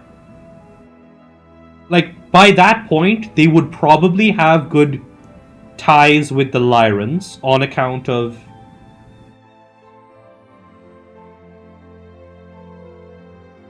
That makes sense.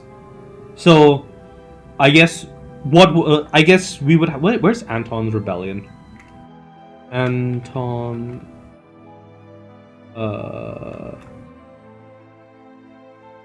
Anton Marek's revolt. Is that right? Yeah. Yeah. Okay. Is that?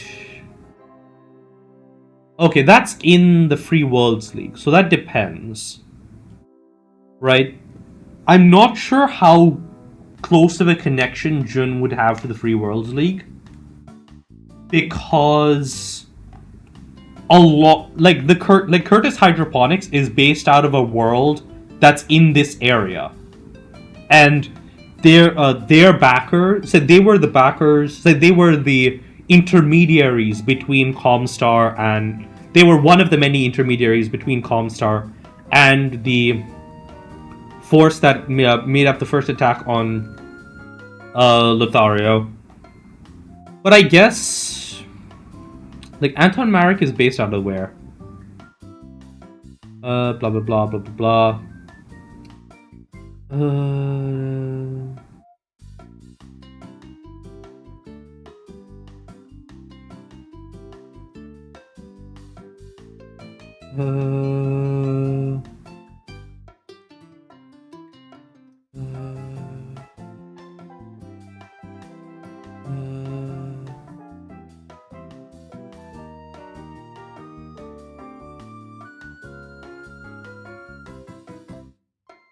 Okay, so that would be interesting, right?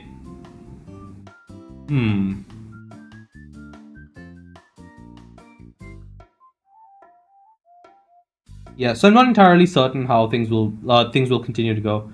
But like one of the things that's going to be really important, say really interesting that like as a future development is that NIOPS is going to be a source of internal tension within the Victus Confederation. Right?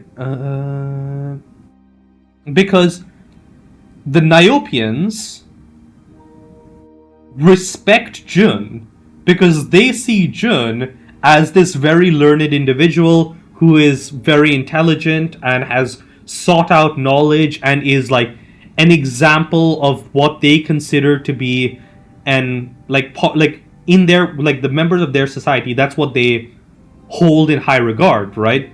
Except they are still super they're still super like they still disregard a lot of what happens in say they still like look down upon a lot of the rest of the inner sphere, and being one of the source like one of the like because they have the technology to help rebuild like help actually deploy some of the tech from the Illyrian core, they're going to gain like a lot of internal stuff. So that's like part of the rise of the Victus stuff is that NIOPS is going to be an internal troublemaker. Following, actually, I should probably make a note of that. NIOPS is a troublemaker in the Victus arc. They have political power due to their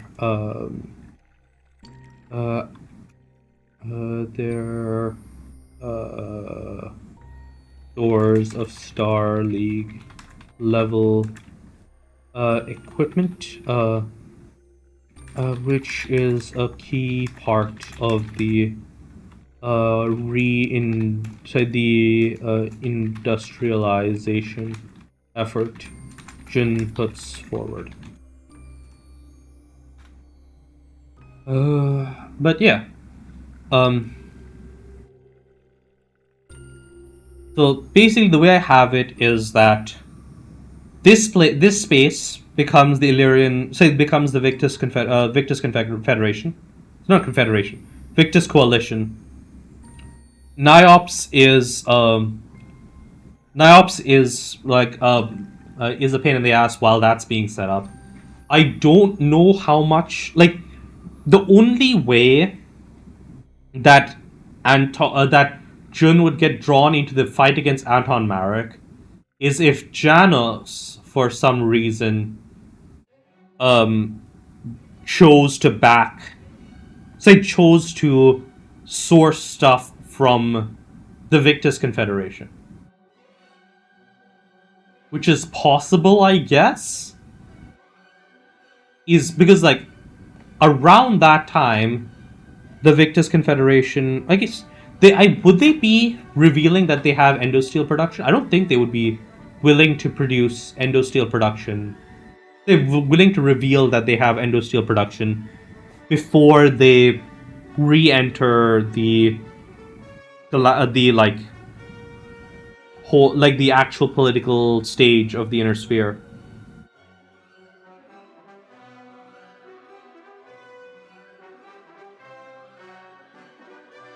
So yeah, like,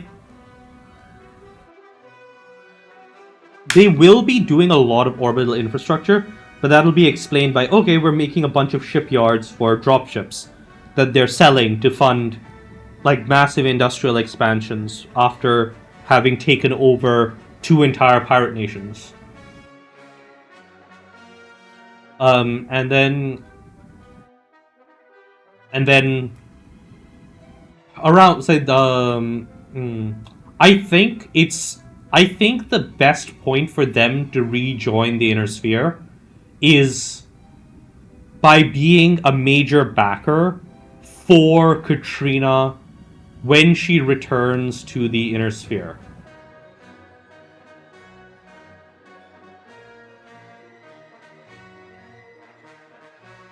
Right? Because she says, okay, so here, yada yada yada. She became the Red Corsair, went to the periphery. They find the black box, and then they return via the Free Worlds League, and then she does a coup d'etat in 3007, right?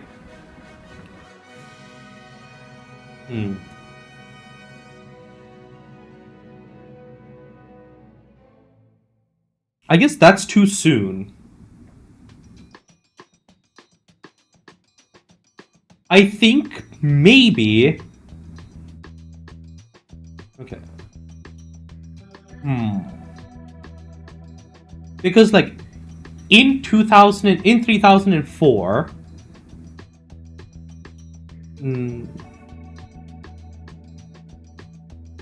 so in 3004, she disappears into the periphery, which is straight into the Victus Coalition. She then sees the Victus Coalition's massive industrialization effort following the... Like, she sees the tail end of the war against the Circinians and the rebuilding that takes place post that. Then, I guess she spends, like, 2 years in here, around, like, 3004 to 3006, roughly. She is in the periphery, seeing the process of, okay, we've got the Victus Coalition officially forming. We see the immense growth. Maybe she spends some time in the more developed, say, in the cities that are, say, in the worlds that are, like, closer to the core, because she decides, okay, if I'm going to be, say, I'm, like, there's obviously some shit happening. I need to have this information. They then take a detour back through the Free Worlds League, do the coup d'etat against, so she does the coup d'etat against her, what's her face? Coup d'etat against, Alessandro. And then, would 3009 be soon enough where it's not a proper reintroduction to the world stage? It is Jun. So I think when I made a note of it at some point, right? Lore decisions. Here. Oh, notes. Wait, no. Did I not do a population thing? Population. Not population. Okay, here. So yeah, I think I multiplied all the the population of worlds by about 10. So that's one thing. The other thing is that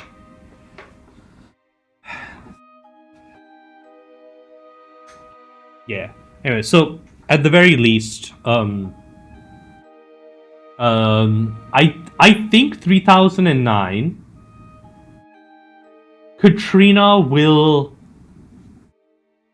Katrina will make the political move of inviting Jun as whatever their title will be of the Victus Coalition to her wedding.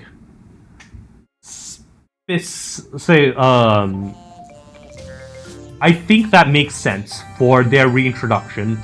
Like, not like proper reintroduction, but like their initial reintroduction.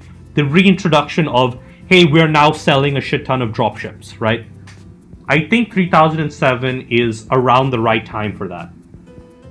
Because we have 2996 is I think 2995, early 2995 or late 2996 is when the war starts. Like early 2995, say 2996, or okay, so it's 5 years. A 5-year long war between this would put in roughly in the 3000s. So there'll be some like holdouts that Jun is dealing with, but by 3004, Katrina would be escaping into worlds that are well in the process of rebuilding, which I think is the more important thing, right? So she will be seeing like the cities and all the orbital infrastructure, and the fact that even periphery worlds that would normally be considered like backwards and limited have things like planetary data networks and global positioning and all of that stuff, and all of that. So she'd be seeing a very different thing, a very different Victus Confederation to the start of everything. Like,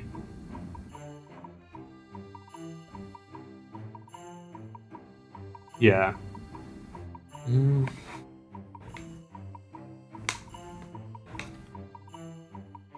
Yeah, and okay, Night Muffin.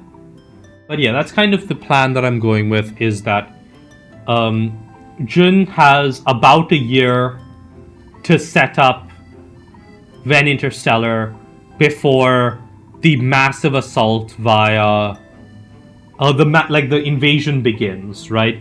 And the invasion begins with like for about a year and a half, ever since Jun returned from Bolin, but say ever since the attacks on the attacks that happened on. Actually, I have it in notable things or notable events, right? Here. In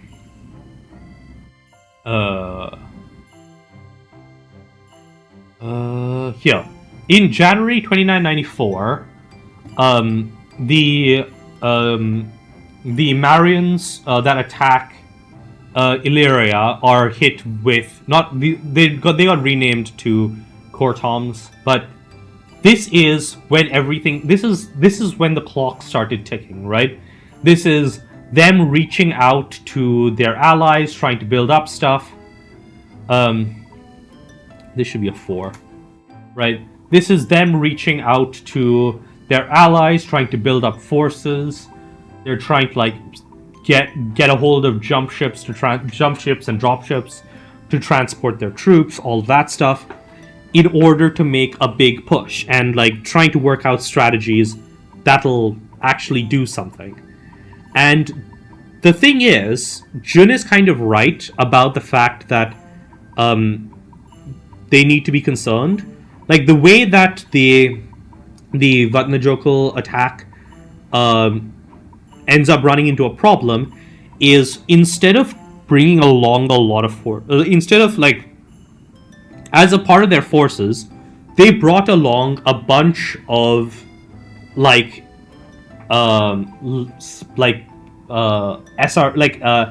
SRM launchers that they could use to convert local vehicles into technicals, and they effectively forced some of the local people to act as drivers for those technicals and use them as additional radar points, like additional enemy signatures, while they rushed the killing fields between the edge of Vatnajökull and the edge of the forests that surround it. And they rushed it with like 3 locusts and 30 technicals under the cover of smoke. And yeah, like they were able to get to the outskirts of Vatnajökull, which suggests that that is which is basically how I described, how I thought a commander could theoretically approach the challenges that an ally produces. Of course, Bullaberg is not Vatnajökull, but Bullaberg is also growing very quickly. So a lot of Chapter 34 is Jun working on an expansion of the defenses surrounding Bullaberg. 35 is going to be the setup of Illyria. And I think 36 or 37 is going to be the chapter that has the actual war begin. I think 38 is going to be the decapitating strike against Vatnajökull and the what's it called? Capital of Illyria, whatever it's called.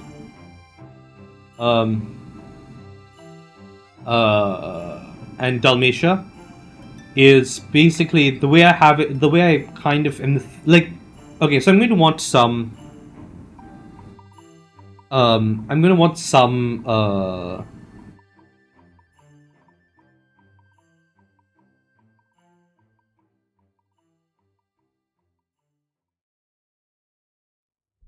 There are a lot of B class HPGs on Lothario and on Illyria. There are, at the very least.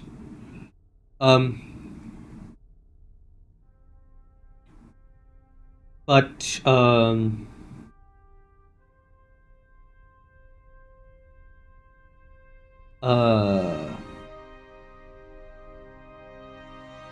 yeah, Illyria is.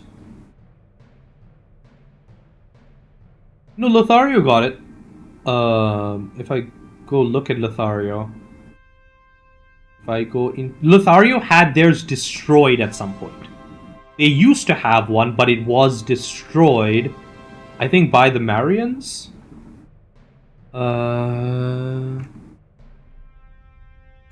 HPG.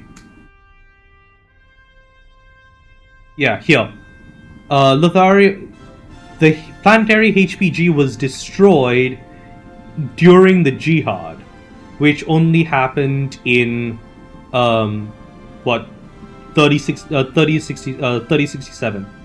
Before that, they had a Class B. That's my read on the situation, at least.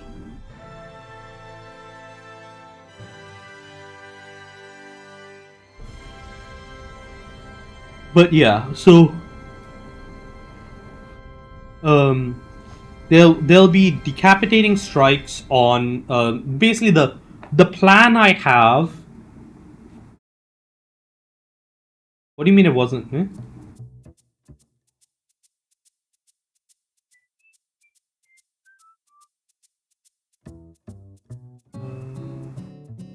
No, it just says the planetary HPG was destroyed with other elements of the planetary infrastructure.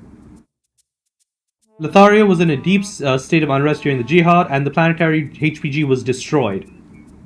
Was destroyed during the Jihad. Oh, gain here in 3061. Huh.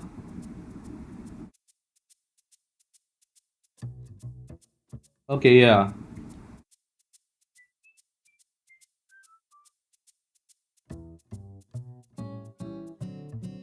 Well, I've already had them use the HPG system, so I mean, either I'd say so. Either it's the Class C system, which is that there's just a Comstar jump ship that comes by every so often, but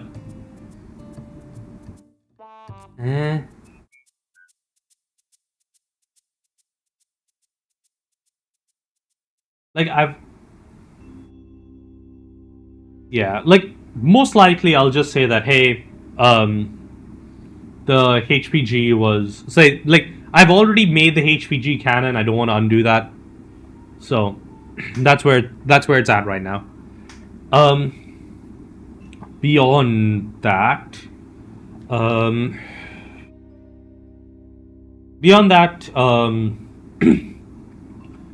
the plan for how I was thinking the attack on Lothario and Illyria would work is because of the ongoing war and like at this point the war has been basically the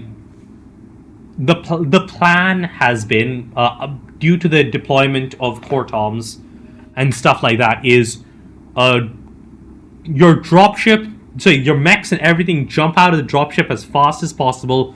Dropship leaves as soon as anyone else is clear, and you leave quickly and you scatter, and then you and you meet up at some other location in order to try and avoid satellite targeting.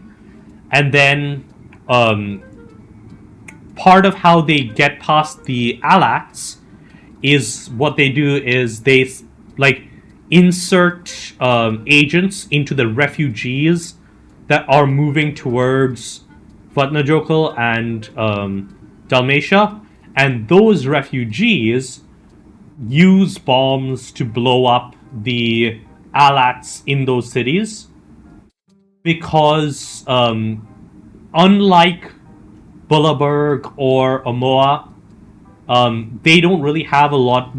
Even one Alat being blown up would leave a hole in the defenses for those cities, and that's what's used to eventually result in a break through the defenses in the chaos surrounding the destruction of the Alat, and that results in the death of the Grand Mistress and the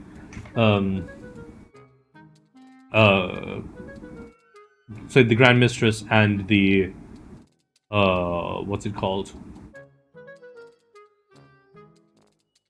Administrator. Right? And that is how we go from that's how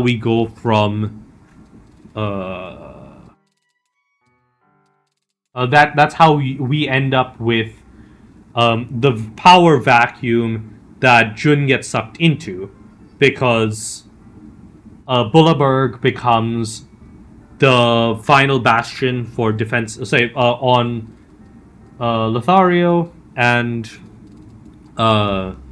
Jun's single-handed capture of Jun's like single-handed battle against the pirate dropships and the capture. Against the pirate dropships is what eventually results in a victory for Illyria and the locals, say the locals of both of those nations, look to Jun for protection, and that's kind of how they end up in power. And that acts as a massive power multiplier for how things go. And the idea is in around the year 3000, the war ends, and starting then is the rebuild process. In 3004, Katrina passes through the newly formed Victus Coalition and sees the whole technical rebuild. And, like, at the very least, dropship and ASF production is, like, way up.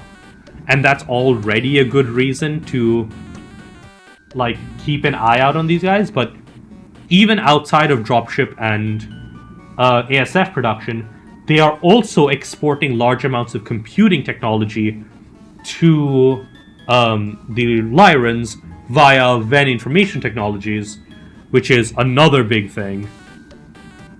And the big thing with with the computers that Jun is selling is they have, like, monstrous memory capacities compared to your standard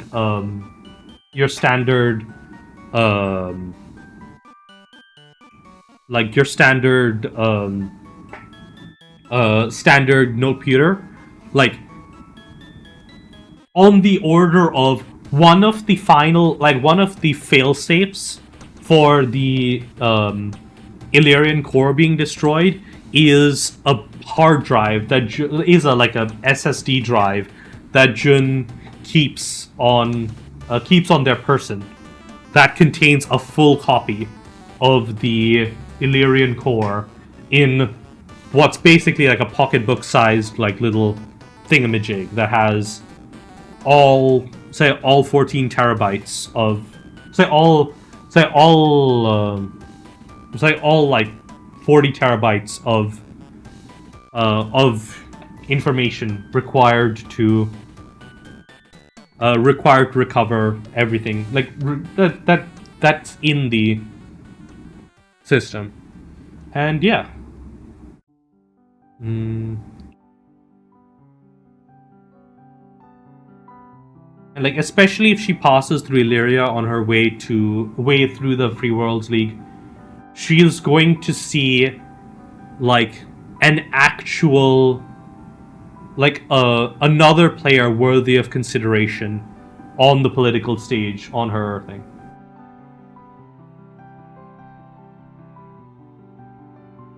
Oh, so HPGs can be picked up on the thing about black boxes is that they would be very cheap, right? But what Jun might be more interested about when it comes to black boxes is as an offensive capability, because supposedly black boxes can make a space can cause such fluctuations in hyperspace that it is no longer safe to jump within a certain vicinity of where the transmitter was. And also it disrupts HPG broadcasts, which might be useful for Jun. But, like, outside of that, I don't think there's a thing that the... So, if we look at black box. Right, yada yada yada, key series transmitter. We see that, hey, unlike this one... Yeah. Where is the limitation? Here we go. Yeah. Dr. Mellon Radis theorized that black boxes create ripples and waves across their limited hyperspace frequency, interfering with each other and making transmission. He discovered Star League researching... Okay. Where is the thing that says... Oh, here. Oh, it's later disproven. Reasons that were later disproven. The official reason given the dismantle... okay, so this was later disproven. Sorry, I only remembered the first half of the sentence.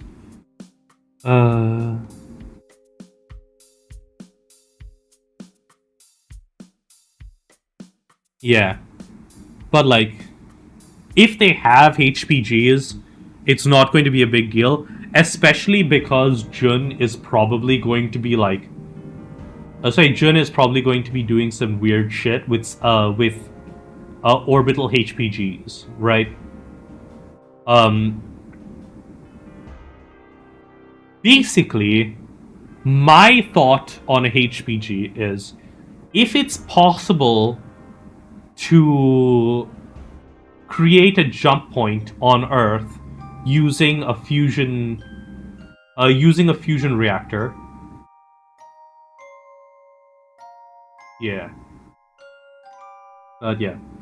Basically, the way I'm thinking of it is that if it's possible to use a HPG, use an HPG system on Earth, could it instead be more viable to stick a HPG satellite in say in an actual jump point, and then send much more easily send thing. Yeah, but like, even that's not really necessary, because jumps being made within the same star system as you give out a very notable signatures. Let's see, mobile HPGs. Mobile HPG. Yada yada yada. Okay. Mobile HPGs.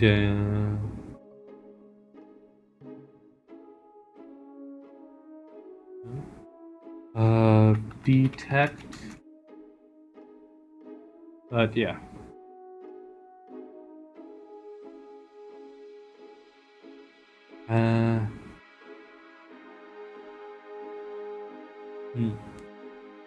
But yeah, I still have no, like, given how the oh, I guess, huh? Yeah. Anyways,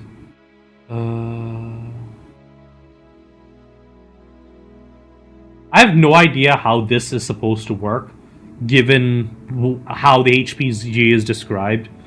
But whatever. But yeah, the general idea is that by the year 3000, the Victus coalition is formed. By the year 3004, when Katrina finds herself in the Victus coalition, she sees sees a polity that is very quickly rising. With, like, the first clue she gets is when she comes into the system, there is actual recharge stations and jump stations that are there waiting for her, and there is a proper defense, like a proper defensive system there, that she has to, like, fairly carefully navigate, right, as she makes her way through the Victus space. So I can totally see black box technology being rediscovered. I just, like, I'm not sure what to use it for. Like, it's cheap is the big thing, right? Is that it's really cheap. So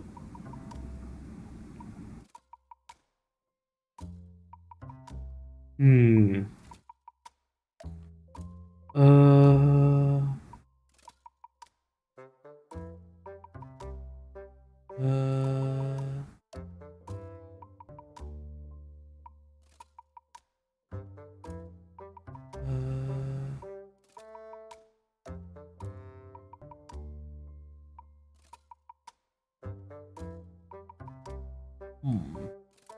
where's Taran's world?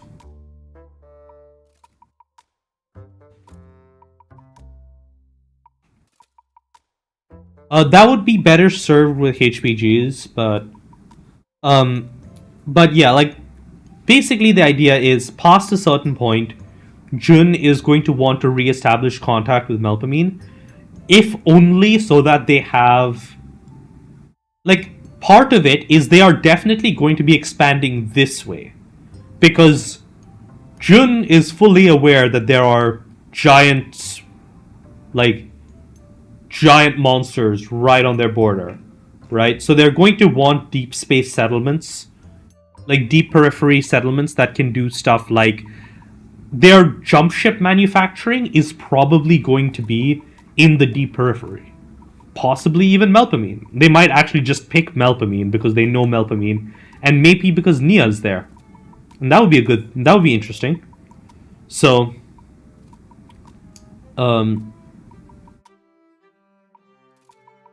actually, that kind of makes sense, right? Because one of the big things Jun would want to do is start work on jump ship manufacturing as soon as possible. But it wouldn't be safe to do that anywhere where the great houses could find out.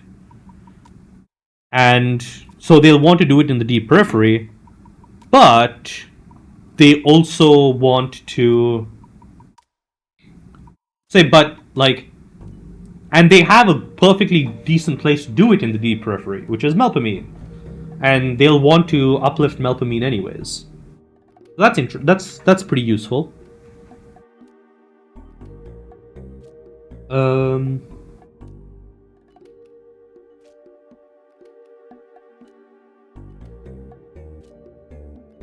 But yeah.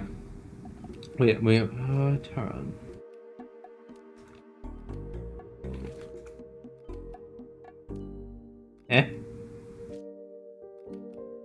How the hell did Katrina go from here to there in under a year? That has to be like...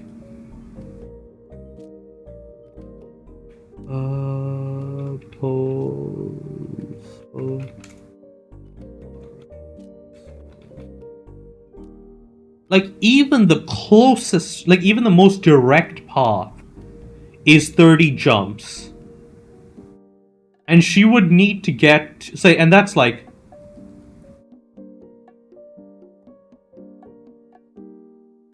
Ew.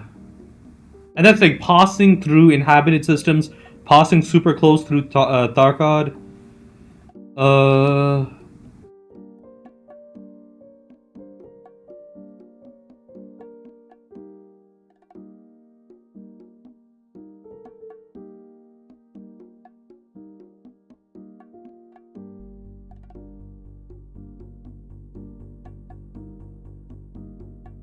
Yeah, even that's over like, basically what that would mean is that instead of just going here, because the other thing she did, right, like at some point she passes back through the Free Worlds League and enters the Lyran Commonwealth through there, right? So I am ignoring I'm ignoring the statement here where they're saying that hay was found on Taran's world.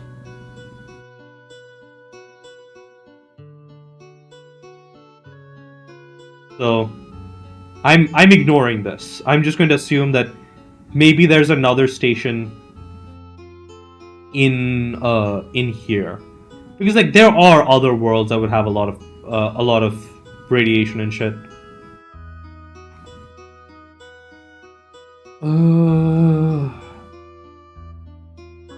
Because you have to like the other thing you have to think is, so if we look at just Kaladarian,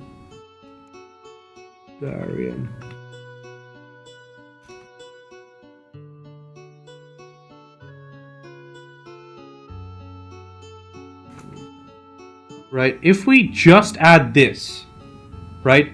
We go from 30 jumps, which was just like across there. So if we've got 30 jumps here, but if we even do the barest like hint towards staying in the periphery and keeping out of the Lyran Commonwealth where she'd be recognized, that goes to 35 jumps. to go there.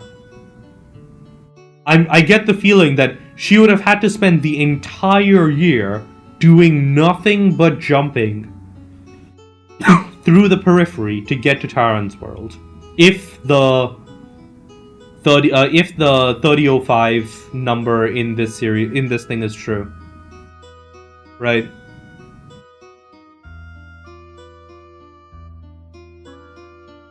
But yeah,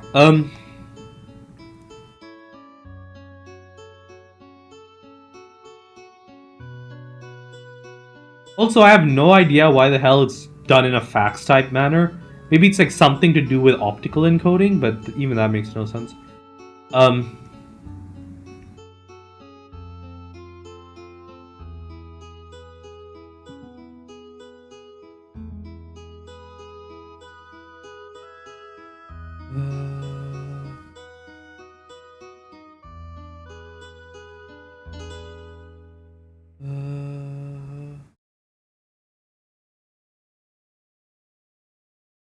But yeah, yeah. So the idea is 2995, war begins. By 3000, war has ended with the Victus coalition coming to power. 3000 to 3000, say 3000 to 3010 or so is the rebuild phase, during which Katrina passes through. Don't know about the black box system. Like, I still haven't decided on it. I might just have it that, like, Jun is too... Like, I guess Jun would know about the black boxes. To a certain extent. Maybe they don't have the... No, it would be a secret thing, though. I don't know.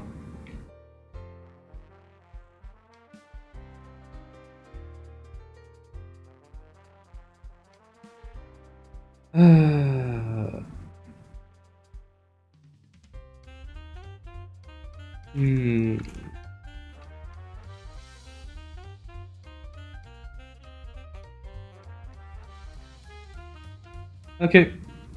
Bye.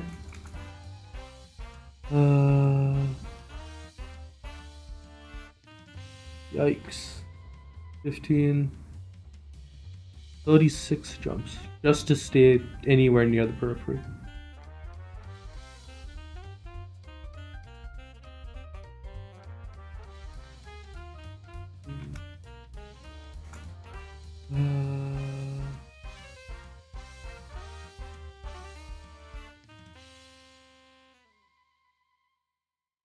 $22, 28,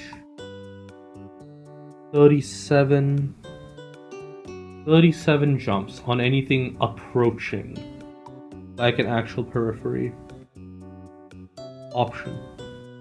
And if we turn off uninhabited systems, it gets even longer.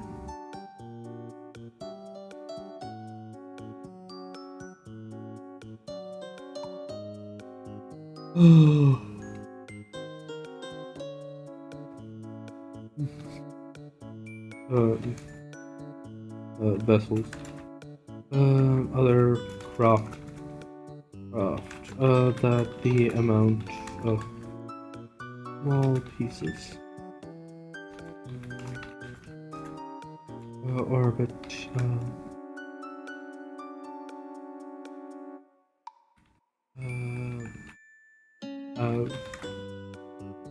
Being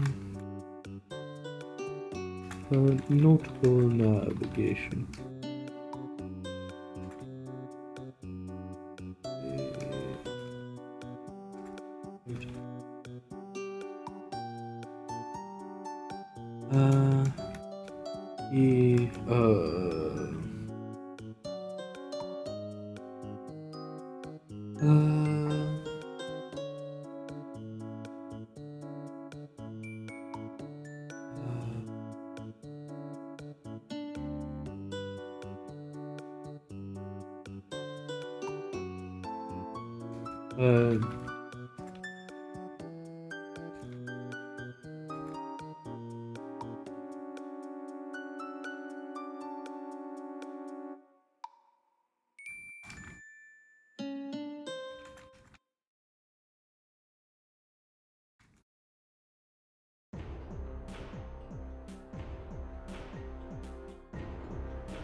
For the gender of any major.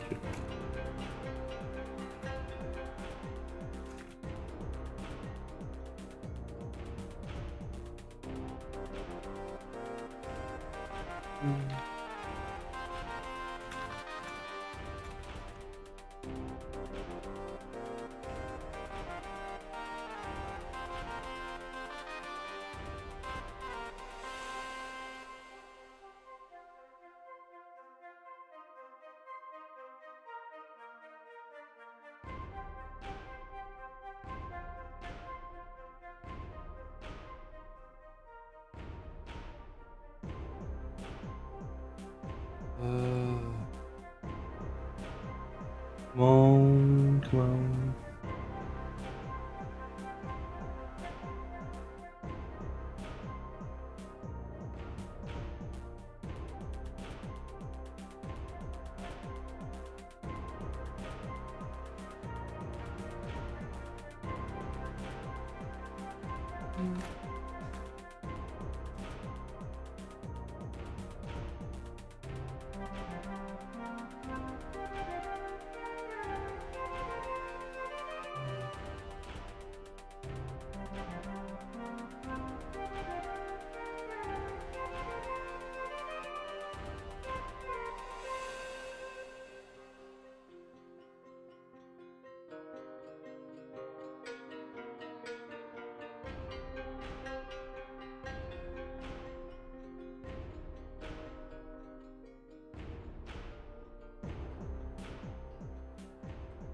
Double check.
What is the effects of a tainted atmosphere?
They continue chatting as they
notable navigation has as the ship descended into the atmosphere.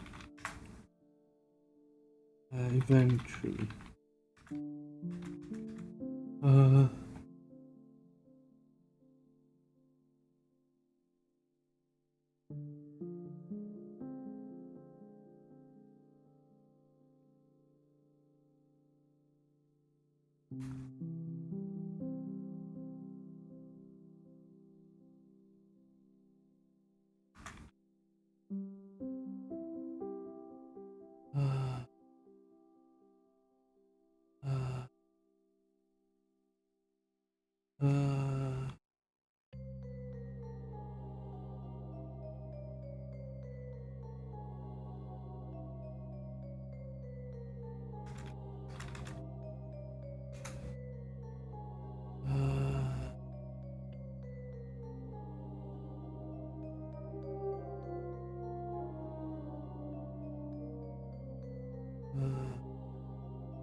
How's the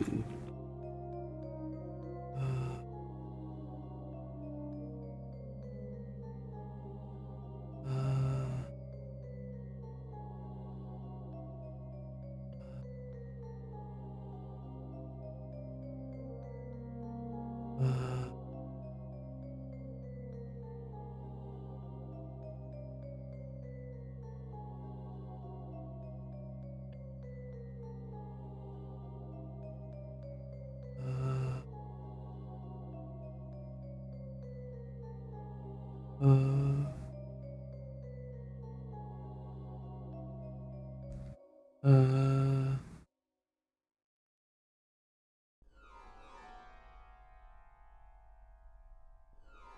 mm, uh,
uh, 25 ppm. So it'll be a little bit over that. More like a long-term thing.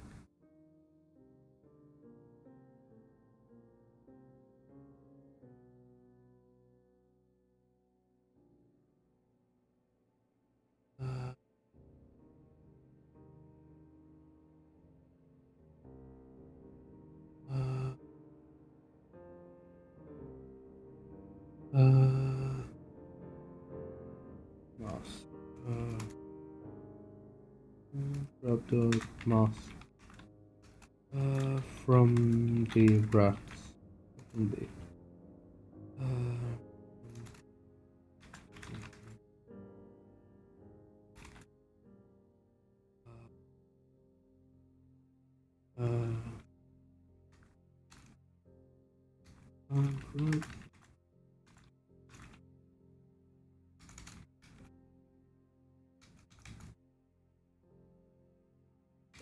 the city of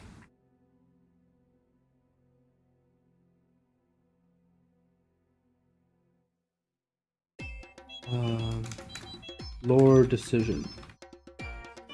Illyria. Toxicity comes from elevated levels. Toxicity comes from ammonia in the atmosphere.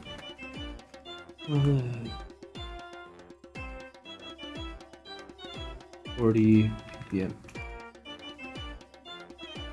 Oh.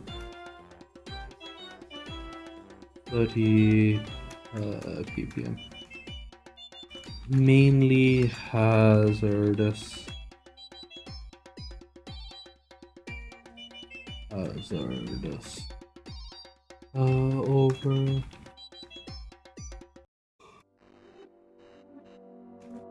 And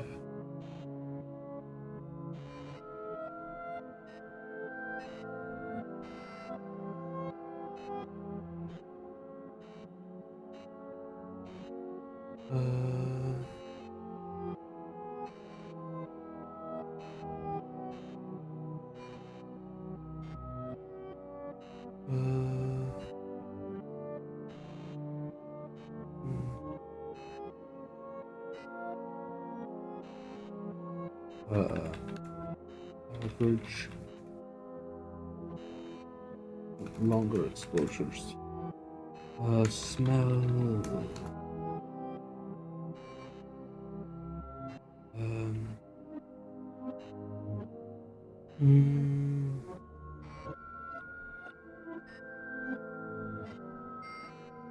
Okay.